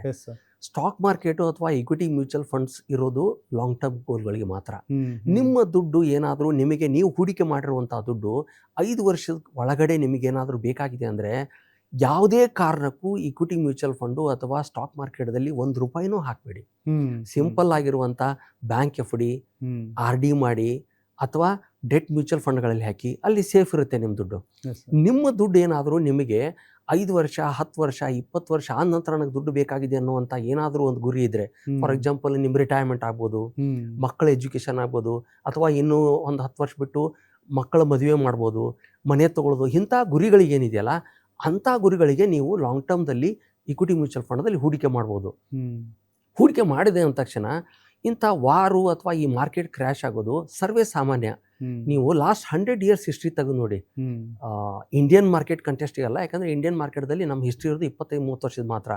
ನಾವು USA ಅಥವಾ ಇಂಥ ದೊಡ್ಡ ದೊಡ್ಡ ಡೆವಲಪ್ಡ್ ಕಂಟ್ರೀಸು ಹಿಸ್ಟಾರಿಕಲ್ ಒಂದು ಮಾರ್ಕೆಟ್ ಕ್ರ್ಯಾಶಸ್ಸನ್ನು ನಾವು ಗಮನಿಸಿದರೆ ಆನ್ ಏನ್ ಎವರೇಜು 4-5 ವರ್ಷಕ್ಕೊಂದು ಮಾರ್ಕೆಟ್ ಕ್ರ್ಯಾಶ್ ಆಗಿದೆ. ಅಂದರೆ ಒಂದು 25-30 ಮಾರ್ಕೆಟ್ ಕ್ರ್ಯಾಶ್ ಆಗಿವೆ ಹಿಸ್ಟ್ರಿಯಲ್ಲಿ ಲಾಸ್ಟ್ 100 yearsಲ್ಲಿ. ಸೊ ಅದು ಆನ್ ಏನ್ ಎವರೇಜು 4-5 ವರ್ಷಕ್ಕೊಂದು ಮಾರ್ಕೆಟ್ ಕ್ರ್ಯಾಶ್ ಆದಂಗೆ ಆಯಿತು. ನಂತರ ಎಷ್ಟು ಬಿದ್ದಿದೆ ಅನ್ನೋದಕ್ಕೆ, ಈಗ ಬಿದ್ದಿರೋದಕ್ಕೆ ಅಥವಾ ನಮ್ಮ ಕೋವಿಡ್ದಲ್ಲಿ ನಾವು ಮಾರ್ಕೆಟ್ ಕ್ರ್ಯಾಶ್ ಆಗಿರೋದನ್ನೇ ನಾವು ದೊಡ್ಡದಂತ ತಿಳ್ಕೊತಾ ಇದ್ದೀವಿ. ಬಟ್ ನಿಮಗೆ ಗ್ರೇಟ್ ಡಿಪ್ರೆಷನ್ ಟೈಮ್ದಲ್ಲಿ ಆಲ್ಮೋಸ್ಟ್ ಮೋರ್ ದೆನ್ 10 years. ಯಾವ ಇಯರ್ ಸರ್? 2008 1916 1921ದಲ್ಲಿ market was down by almost more than, ಅಂದರೆ ಒಂದು 80% ವರೆಗೆ ಡೌನ್ ಹೋಗಿ ವರ್ಲ್ಡ್ ವಾರ್ ಟೈಮ್ದಲ್ಲಿ ಏನಾಗಿತ್ತು ಅಂದರೆ almost more than 10 years market either negative or ಅದೇ ವೇಗದಲ್ಲಿತ್ತು, ಅಪ್ಪೆ ಆಗಿದ್ದಿಲ್ಲ. ನಂತರ ಸೆಕೆಂಡ್ ಬಿಗ್ಗೆಸ್ಟ್ ಮಾರ್ಕೆಟ್ ಕ್ರ್ಯಾಶ್ ಅಂದರೆ 2007ದಲ್ಲಿ Nifty was down by almost 60%. So ಇಂತಹ ಕ್ರ್ಯಾಶಸ್ ಯಾವಾಗ ಬರುತ್ತೆ, ಎಂದು ಬರುತ್ತೆ ಅನ್ನೋದು ನನಗೆ ಯಾರಿಗೂ ಗೊತ್ತಿರಲ್ಲ, ದೇವ್ರಿಗೂ ಗೊತ್ತಿಲ್ಲ. ಈ ಫಾರ್ ಎಕ್ಸಾಂಪಲ್ ಈ ಇರಾನು ಮತ್ತೆ ಇಸ್ರೇಲು ಮತ್ತೆ USA ವಾರು ನಮ್ಗೆ ಬರುತ್ತೆ, ಇದರಿಂದ ಮಾರ್ಕೆಟ್ ಎಷ್ಟು ಕುಸಿತ ಆಗುತ್ತೆ ಅನ್ನೋದು ಯಾರಿಗೂ ಗೊತ್ತಿದ್ದಿಲ್ಲ. ಯಾವಾಗ ಕುಸಿತ ಆಗುತ್ತೆ ಅನ್ನೋದು ಗೊತ್ತಿಲ್ಲ, ಎಂದು ಬರುತ್ತೆ ಅನ್ನೋದು ಗೊತ್ತಿಲ್ಲ ಅಂದಾಗ ನಮ್ಮ ಹತ್ರ ಇರುವಂಥ ಒಂದೇ ಉಪಾಯ ಅಂದರೆ, ಒಂದು ಲಾಂಗ್ ಟರ್ಮ್ ಇದ್ರೆ ಮಾತ್ರ ಹೂಡಿಕೆ ಮಾಡೋದು, ಎರಡನೇದು ಎಲ್ಲ ದುಡ್ಡನ್ನು ರಿಟರ್ನ್ಸ್ ಹೆಚ್ಚಿಗೆ ಬರುತ್ತೆ ಅಂದ್ಬಿಟ್ಟು ಎಲ್ಲ ದುಡ್ಡನ್ನು ಹೋಗ್ಬಿಟ್ಟು ಇಕ್ವಿಟಿ ಮ್ಯೂಚುವಲ್ ಫಂಡ್ದಲ್ಲಿ ಹಾಕೋದು ತಪ್ಪು. ಒಂದಿಷ್ಟು ಅಮೌಂಟನ್ನು ಸೇಫ್ಟಿ ಕಡೆ ಹಾಕಬೇಕು, ಒಂದಿಷ್ಟು ಅಮೌಂಟನ್ನು ಬೇಕಾದ್ರೆ ನೀವು gold and silver ETF fund of fund ಅಂಥದ್ರಲ್ಲಿ ಹಾಕಿ, ರಿಮೈನಿಂಗ್ ಅಮೌಂಟನ್ನು ಮೇಜರ್ ಆಗಿ ನೀವು ಇಕ್ವಿಟಿ ಮಾರ್ಕೆಟ್ದಲ್ಲಿ ಹಾಕಬೇಕು. ಸೊ ಯಾವಾಗ ನಾವು ತಪ್ಪು ಮಾಡ್ತೀವಿ ಅಂದರೆ, ನನಗೆ ಇನ್ನೊಂದು 3-4 ವರ್ಷಕ್ಕೆ ದುಡ್ಡು ಬೇಕಾಗಿದೆ, ಏನೋ ಒಂದು 25-30% ರಿಟರ್ನ್ ಬರುತ್ತೆ ಅಂದ್ಬಿಟ್ಟು ನಾನು ಇವತ್ತು ಹಾಕಿದ್ದೀನಿ ದುಡ್ಡು, ನಾಳೆ 10-20% ಮಾರ್ಕೆಟ್ ಕ್ರ್ಯಾಶ್ ಆದರೆ ಪ್ಯಾನಿಕ್ ಆಗಿಬಿಡ್ತಾರೆ. ಪ್ಯಾನಿಕ್ ಆಗಿಬಿಟ್ಟು ಆ ಅನ್ರಿಯಲೈಸ್ಡ್ ಗೇನ್ ಅಂತಿರ್ತೀವಿ, ಅಂದರೆ ಅಲ್ಲಿ ಏನು ಲಾಸ್ ತೋರಿಸ್ತಾ ಇರುತ್ತಲ್ಲ ಅದು ನಮಗೆ ನಿಜವಾದ ಲಾಸ್ ಇರಲ್ಲ. ಯಾವಾಗ ನಿಜವಾದ ಲಾಸ್ ಆಗುತ್ತೆ ಅಂದರೆ ಅದನ್ನು ಸೆಲ್ ಮಾಡಿಬಿಟ್ಟು ನಾವು ಹೊರಗಡೆ ಏನು ಬರ್ತೀವಲ್ಲ ಅವಾಗ ನಿಜವಾದ ಲಾಸ್ ಆಗುತ್ತೆ. ಸೊ ಅನ್ರಿಯಲೈಸ್ ಲಾಸನ್ನು ನಾವು ರಿಯಲೈಸ್ ಲಾಸ್ ಮಾಡ್ಕೊಂಡ್ಬಿಟ್ಟು ಅಯ್ಯೋ ಸ್ಟಾಕ್ ಮಾರ್ಕೆಟ್ ಬೇಡವೇ ಬೇಡ ಅಂದ್ಬಿಟ್ಟು ಮತ್ತೆ ಬ್ಯಾಂಕ್ FDಗಳ ಕಡೆ ಹೋಗ್ತೀವಿ. ಇದು ತಪ್ಪು. ನಮಗೊಂದು ಕ್ಲಾರಿಟಿ ಇದ್ದು ಡೈವರ್ಸಿಫಿಕೇಶನ್ ಮಾಡಿದ್ರೆ ಇಕ್ವಿಟಿ ಮಾರ್ಕೆಟ್ ಎಷ್ಟೇ ಮಾರ್ಕೆಟ್ ಕ್ರ್ಯಾಶ್ ಆದರೂ ಕೂಡ it is one of the best investment ಅಂತ ಹೇಳಕ್ಕೆ ಬಯಸ್ತೀನಿ. ಸರ್ ಇನ್ನೊಂದು ನಿಮಗೆ ಒಂದು ಕೊನೆಯ ಪ್ರಶ್ನೆ, ಅದು ಚಿನ್ನದಂತ ಪ್ರಶ್ನೆ, ಚಿನ್ನದ ಸಂಬಂಧಪಟ್ಟಿದ್ದ ಪ್ರಶ್ನೆ. ಈಗ ಚಿನ್ನದ ಬೆಲೆಯಲ್ಲಿ ವಿಪರೀತ ಏರಿಳಿತ ಆಗ್ತಾ ಇದೆ ಇತ್ತೀಚಿನ ದಿನಗಳಲ್ಲಂತೂ. ಲಾಸ್ಟ್ ಒಂದು 6 months ಅಲ್ಲಿ ಚಿನ್ನದ ರೇಟು ವಿಪರೀತ ರೈಸ್ ಆಯಿತು. ಆನಂತರ ಇವಾಗ ಯುದ್ಧದ ಟೈಮಲ್ಲಿ ಚಿನ್ನದ ಬೆಲೆ ಇಳಿಯಕ್ಕೆ ಶುರುವಾಯಿತು, ಈಗೇನು ಸ್ವಲ್ಪ ನಿಧಾನವಾಗಿ ಅಪ್ ಆಗ್ತಾ ಇದೆ. ಈ ಯಾವುದಾದ್ರೂ ಒಬ್ಬ ವ್ಯಕ್ತಿ, ಒಬ್ಬ ಫ್ಯಾಮಿಲಿ ಮ್ಯಾನ್ ತನ್ನ ಮಕ್ಕಳಿಗೆ ಒಂದು ಭವಿಷ್ಯಕ್ಕಾಗುತ್ತೆ ಅಂತ ಹೇಳ್ಬಿಟ್ಟು ಅಥವಾ ಚಿನ್ನದ ಮೇಲೆ ಹೂಡಿಕೆ ಮಾಡಿಟ್ರೆ ಅದು ಲಾಂಗ್ ಟರ್ಮ್ ಒಳ್ಳೇದು ಅಂತಾನೆ? ನೋಡಿ, ನಾವು ಫಸ್ಟ್ ಯಾಕೆ ಈ ರೇಟ್ ಅಪ್ ಆಯ್ತು ಅನ್ನೋದ್ರ ಬಗ್ಗೆ ಫಸ್ಟ್ ಗಮನ ಪಡಬೇಕು. ಇದಕ್ಕೆ 2-3 ರೀಸನ್ ಇದೆ. ಒಂದು, ಈ ಗ್ಲೋಬಲಿ ಸೆಂಟ್ರಲ್ ಬ್ಯಾಂಕ್ಸ್ ಅಂತ ಏನಿರುತ್ತಲ್ಲ, ನಮ್ಮ ಭಾರತೀಯರ ಒಂದು ವಿಧದಲ್ಲಿ ಹೇಳ್ಬೇಕಾದ್ರೆ RBI ಇವ್ರು ಏನು ಮಾಡಿದ್ರು ಅಂದರೆ ಮೊದಲು ಡಾಲರನ್ನು ತಮ್ಮ ರಿಸರ್ವ್ ಆಗಿ ಇಟ್ಕೊಂಡಿದ್ರು. ಡಾಲರ್ನ ರಿಸರ್ವ್ ಆಗಿರೋದ್ರಿಂದ ಡಾಲರ್ ಮೇಲೆ ತುಂಬ ಡಿಪೆಂಡೆನ್ಸಿ ಇರೋದ್ರಿಂದ ನಮ್ಗೆ ರಿಸ್ಕ್ ಆಗುತ್ತೆ ಅಂದ್ಬಿಟ್ಟು ಆ ಡಾಲರ್ ರಿಸರ್ವನ್ನು ಸೇಲ್ ಮಾಡ್ತಾ ಮಾಡ್ತಾ ಈಗ ಗೋಲ್ಡನ್ನು ತಮ್ಮ ರಿಸರ್ವ್ ಆಗಿ ಹೂಡಿಕೆ ಮಾಡ್ಲಿಕ್ಕೆ ಅಂದರೆ ಇಟ್ಕೊಳ್ಳಿಕ್ಕೆ ಸ್ಟಾರ್ಟ್ ಮಾಡಿದ್ರು. ಇವರು ಬೈ ಮಾಡೋದು ಟನ್ಗಳಲ್ಲಿ. ಸೊ ಇದರಿಂದ ಗೋಲ್ಡ್ ಪ್ರೈಸ್ ಸ್ಲೋ ಆಗಿ ಅಪ್ಟ್ರೆಂಟ್ ಆಗ್ಲಿಕ್ಕೆ ಸ್ಟಾರ್ಟ್ ಆಯಿತು. ಸೆಕೆಂಡ್ ಮೇಜರ್ ರೀಸನ್ ಅಂದರೆ ಯಾವಾಗ ಜಿಯೋ ಪೊಲಿಟಿಕಲ್ ಇಶ್ಯೂಸ್ ಆಗುತ್ತಲ್ಲ, ಅನ್ಸರ್ಟನಿಟಿ ಆಗುತ್ತಲ್ಲ, ಆವಾಗ ಈ ದೊಡ್ಡ ದೊಡ್ಡ ಇನ್ವೆಸ್ಟರ್ಸ್ ಏನು ಮಾಡ್ತಾರೆ ಅಂದರೆ ಸ್ಟಾಕ್ ಮಾರ್ಕೆಟಿಂದ ಅಥವಾ ಎಲ್ಲೆಲ್ಲಿ ಇನ್ವೆಸ್ಟ್ ಮಾಡಿರ್ತಾರಲ್ಲ ರಿಸ್ಕಿ ಅಸೆಟ್ಗಳಲ್ಲಿ ಅಲ್ಲಿಂದ ದುಡ್ಡು ತೆಗೆದುಬಿಟ್ಟು ಈ ಗೋಲ್ಡ್ಗಳಲ್ಲಿ ಸೇಫ್ ಅಂತ ಇನ್ವೆಸ್ಟ್ ಮಾಡ್ತಾರೆ. ಸೊ ಈಗ ಆಗಿರುವಂಥದ್ದು ಅದೇ ಒಂದು ಕಾರಣಕ್ಕಾಗಿ ಆಗಿದೆ. ಇದು ಹೊಸದಲ್ಲ, ಮೊದಲಿಂದನೂ ಈ ಥರ ಸಿಚುವೇಶನ್ಸ್ ಆಗಿವೆ. ಹಾಗಂದ ತಕ್ಷಣ ಇದೇ ಥರನ ಮುಂದೆ ಕಂಟಿನ್ಯೂ ಆಗುತ್ತಂತೇನಿಲ್ಲ. ನೀವು ನಿಮ್ಮ ಮಕ್ಕಳಿಗೆ ಮುಂದೆ ಮದುವೆ ಅಥವಾ ನಿಮ್ಮ ಪರ್ಸನಲ್ ಯೂಸೇಜ್ಗೆ ಗೋಲ್ಡ್ ಸಿಲ್ವರ್ ಬೇಕಂದರೆ ಗೋಲ್ಡ್ದಲ್ಲಿ ಇನ್ವೆಸ್ಟ್ ಮಾಡಿ, ಪರವಾಗಿಲ್ಲ. ಬಟ್ಟು ಒಂದು ರಿಯಾಲಿಟಿ ನೀವೇನು ಗಮನ ಇಡಬೇಕಂದ್ರೆ ಗೋಲ್ಡು ಕೂಡ ಸ್ಟಾಕ್ ಮಾರ್ಕೆಟ್ದಷ್ಟೇ ವೊಲಾಟಿಲಿಟಿ ಇರೋದು. ಅದನ್ನು ನಾವು ಡೈಜೆಸ್ಟ್ ಮಾಡ್ಕೊಳ್ಳಲ್ಲ ನಾವು ಇಂಡಿಯನ್ಸ್ ಎಸ್ಪೆಷಲಿ. ನಾವೇನು ತಿಳ್ಕೊಂತೀವಿ ಅಂದರೆ ಗೋಲ್ಡು ರಿಯಲ್ ಎಸ್ಟೇಟ್ದಲ್ಲಿ ನಾವು ಹೂಡಿಕೆ ಮಾಡಿದ್ರೆ ನಮ್ಗೆ ಎಂದೂ ಲಾಸ್ ಆಗೋದಿಲ್ಲ ಅಂತ ಹೇಳ್ತಾರೆ, ಚಿನ್ನ ಮತ್ತೆ ಭೂಮಿ ಸೇಫ್ ಅಂತ. ಬಟ್ ಚಿನ್ನದ ವೊಲಾಟಿಲಿಟಿ ನೋಡಿದ್ರೆ ಎಷ್ಟು ಏರಿಳಿತ ಆಗುತ್ತೆ ಅನ್ನೋದು ಹಿಸ್ಟಾರಿಕಲಿ ತೆಗೆದು ನೋಡಿದ್ರೆ, ನಾನು ಹಿಸ್ಟಾರಿಕಲಿ ಅಂದ ತಕ್ಷಣ 2 ವರ್ಷ 3 ವರ್ಷದ ನಾನು ಹೇಳ್ತಾ ಇಲ್ಲ, ಒಂದು 100 ವರ್ಷದ ಹಿಸ್ಟ್ರಿ ತೆಗೆದು ನೋಡಿ. 100 ವರ್ಷದ ಹಿಸ್ಟ್ರಿ ತೆಗೆದ್ಬಿಟ್ಟು ಅದಕ್ಕೆ ಸ್ಟಾಕ್ ಮಾರ್ಕೆಟ್ ಕಂಪೇರ್ ಮಾಡಿದ್ರೆ ಅದು ಕೂಡ ಸ್ಟಾಕ್ ಮಾರ್ಕೆಟ್ದಷ್ಟೇ ಏರಿಳಿತವನ್ನು ಕಂಡಿದೆ. ಸೊ ಅದಕ್ಕೋಸ್ಕರ ನಾನು ಅದರಲ್ಲಿ ಮೊದಲೇ ಹೇಳಿದಾಗೆ ಎಲ್ಲದೂ ಹೋಗ್ಬಿಟ್ಟು ಒಂದೇ ಅಸೆಟ್ ಕ್ಲಾಸ್ಗಳಲ್ಲಿ ಹೂಡಿಕೆ ಮಾಡೋದು ತಪ್ಪು. Don't put all eggs in one basket. ಅದಕ್ಕೆ ನೀವೇನು ಮಾಡ್ಬೇಕಂದ್ರೆ ಒಂದಿಷ್ಟು ಅಮೌಂಟನ್ನು ನೀವು ಗೋಲ್ಡಲ್ಲೇನು ಹಾಕಿ, ಒಂದಿಷ್ಟು ಅಮೌಂಟನ್ನು ಈ ಈಕ್ವಿಟಿ ಮ್ಯೂಚುವಲ್ ಫಂಡ್ದಲ್ಲಿ ಅಥವಾ ಸ್ಟಾಕ್ ಮಾರ್ಕೆಟ್ದಲ್ಲಿ ಹಾಕಿ, ಇನ್ನೊಂದಿಷ್ಟು ಅಮೌಂಟನ್ನು ನೀವು ಸೇಫ್ಟಿಯಲ್ಲಿ ಹಾಕಲೇಬೇಕು. ಅದು ನಿಮ್ಮ ಬ್ಯಾಂಕ್ FD ಆಗ್ಬೋದು, PPF ಆಗ್ಬೋದು, ನಿಮ್ಮ ಮಕ್ಕಳ ಎಜುಕೇಷನ್ ಮ್ಯಾರೇಜ್ಗೆ ಅಂದ್ರೆ ಸುಕನ್ಯಾ ಸಮೃದ್ಧಿ ಯೋಜನೆ ಆಗ್ಬೋದು, ನಿಮ್ಮ ರಿಟೈರ್ಮೆಂಟ್ಗೆ ಅಂದ್ರೆ EPF ಆಗ್ಬೋದು, NPS ಕೂಡ ಆಗ್ಬೋದು. ಸೊ ಈ ಥರ ನೀವು ಡೈವರ್ಸಿಫೈ ಮಾಡಿದರೆ ನಿಮ್ಮ ರಿಸ್ಕು ಕಮ್ಮಿ ಆಗುತ್ತೆ. ಯಾಕಂದರೆ ಯಾವ ಅಸೆಟ್ಟು ಯಾವಾಗ ಎಷ್ಟು ರಿಟರ್ನ್ ಕೊಡುತ್ತೆ, ಎಷ್ಟು ಕೆಳಗೆ ಬೀಳುತ್ತೆ ಅನ್ನೋದು ದೇವರಿಗೂ ಗೊತ್ತಿಲ್ಲ. ಫಾರ್ ಎಕ್ಸಾಂಪಲ್ ಈ 2-3 ವರ್ಷದ ಹಿಂದೆ ಈ ಚಿನ್ನ ಮತ್ತು ಬೆಳ್ಳಿ ಈ ಲೆವೆಲ್ಗೆ ಅಪ್ ಆಗುತ್ತೆ ಅಂತ ಯಾರಿಗೆ ಗೊತ್ತಿತ್ತು ಹೇಳಿ? ಸೊ ಇದು ಅನ್ಎಕ್ಸ್ಪೆಕ್ಟೆಡ್. ಸೊ ಇಂಥ ಅನ್ಎಕ್ಸ್ಪೆಕ್ಟೆಡ್ ಮುಂದೆ ಎಷ್ಟೋ ಇರುತ್ತೆ, ಯಾವ ಅಸೆಟ್ಟಿಂದ ಇರುತ್ತೋ ಅನ್ನೋದು ಗೊತ್ತಿಲ್ಲ. ಸೊ ಇಂಥ ಸಿಚುವೇಶನ್ದಲ್ಲಿ ನಾವು ಡೈವರ್ಸಿಫೈ ಮಾಡಿ ಲಾಂಗ್ ಟರ್ಮ್ ವ್ಯೂದಿಂದ ಹೂಡಿಕೆ ಮಾಡೋದು ಮಾತ್ರ ಒಳ್ಳೇದಂತ ಹೇಳ್ತೀವಿ. ನೋಡಿದ್ರಲ್ಲ ವೀಕ್ಷಕರೇ, ಇದು ಆರಂಭ ಆಗಿದ್ದು 20,000 ರೂಪಾಯಿ ಕ್ಯಾಶ್ನ ಟ್ರಾನ್ಸಾಕ್ಷನ್ ಮಾಡ್ಬೋದಾ ಅನ್ನೋದ್ರಿಂದ ಕೊನೆಗೆ ಬಂದು ನಿಂತಿದ್ದು ನಮ್ಮೆಲ್ಲರ ದೈನಂದಿನ ಜೀವನದಲ್ಲಿ ನಮ್ಮ ಹೂಡಿಕೆಗಳ ಬಗ್ಗೆ ಮತ್ತು ನಮ್ಮ ಖರ್ಚು ವೆಚ್ಚಗಳನ್ನು ನಿಭಾಯಿಸೋದ್ರ ಬಗ್ಗೆ. ಈ ರೀತಿಯಾದಂಥ ಹಲವಾರು ವಿಚಾರಗಳಿದ್ದಾವೆ ಬಸವರಾಜ್ ಸರಿಂದ ತಿಳ್ಕೊಳ್ಳೋ ಅಂಥದ್ದು.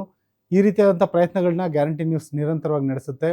ಸರ್, ಇಷ್ಟೊತ್ತರೆಗೂ ನಮ್ಮ ವೀಕ್ಷಕರ ಪ್ರಶ್ನೆಗಳಿಗೆ ಮತ್ತು ಗ್ಯಾರಂಟಿ ನ್ಯೂಸ್ನ ಪ್ರಶ್ನೆಗಳಿಗೆ ಉತ್ತರ ಕೊಟ್ಟಿದ್ದಕ್ಕೆ ಧನ್ಯವಾದಗಳು ಸರ್. Thank you. ವೀಕ್ಷಕರೇ, ಇದಾಗಿತ್ತು ಇವತ್ತಿನ ವಿಶೇಷ ಪಾಡ್ಕಾಸ್ಟ್.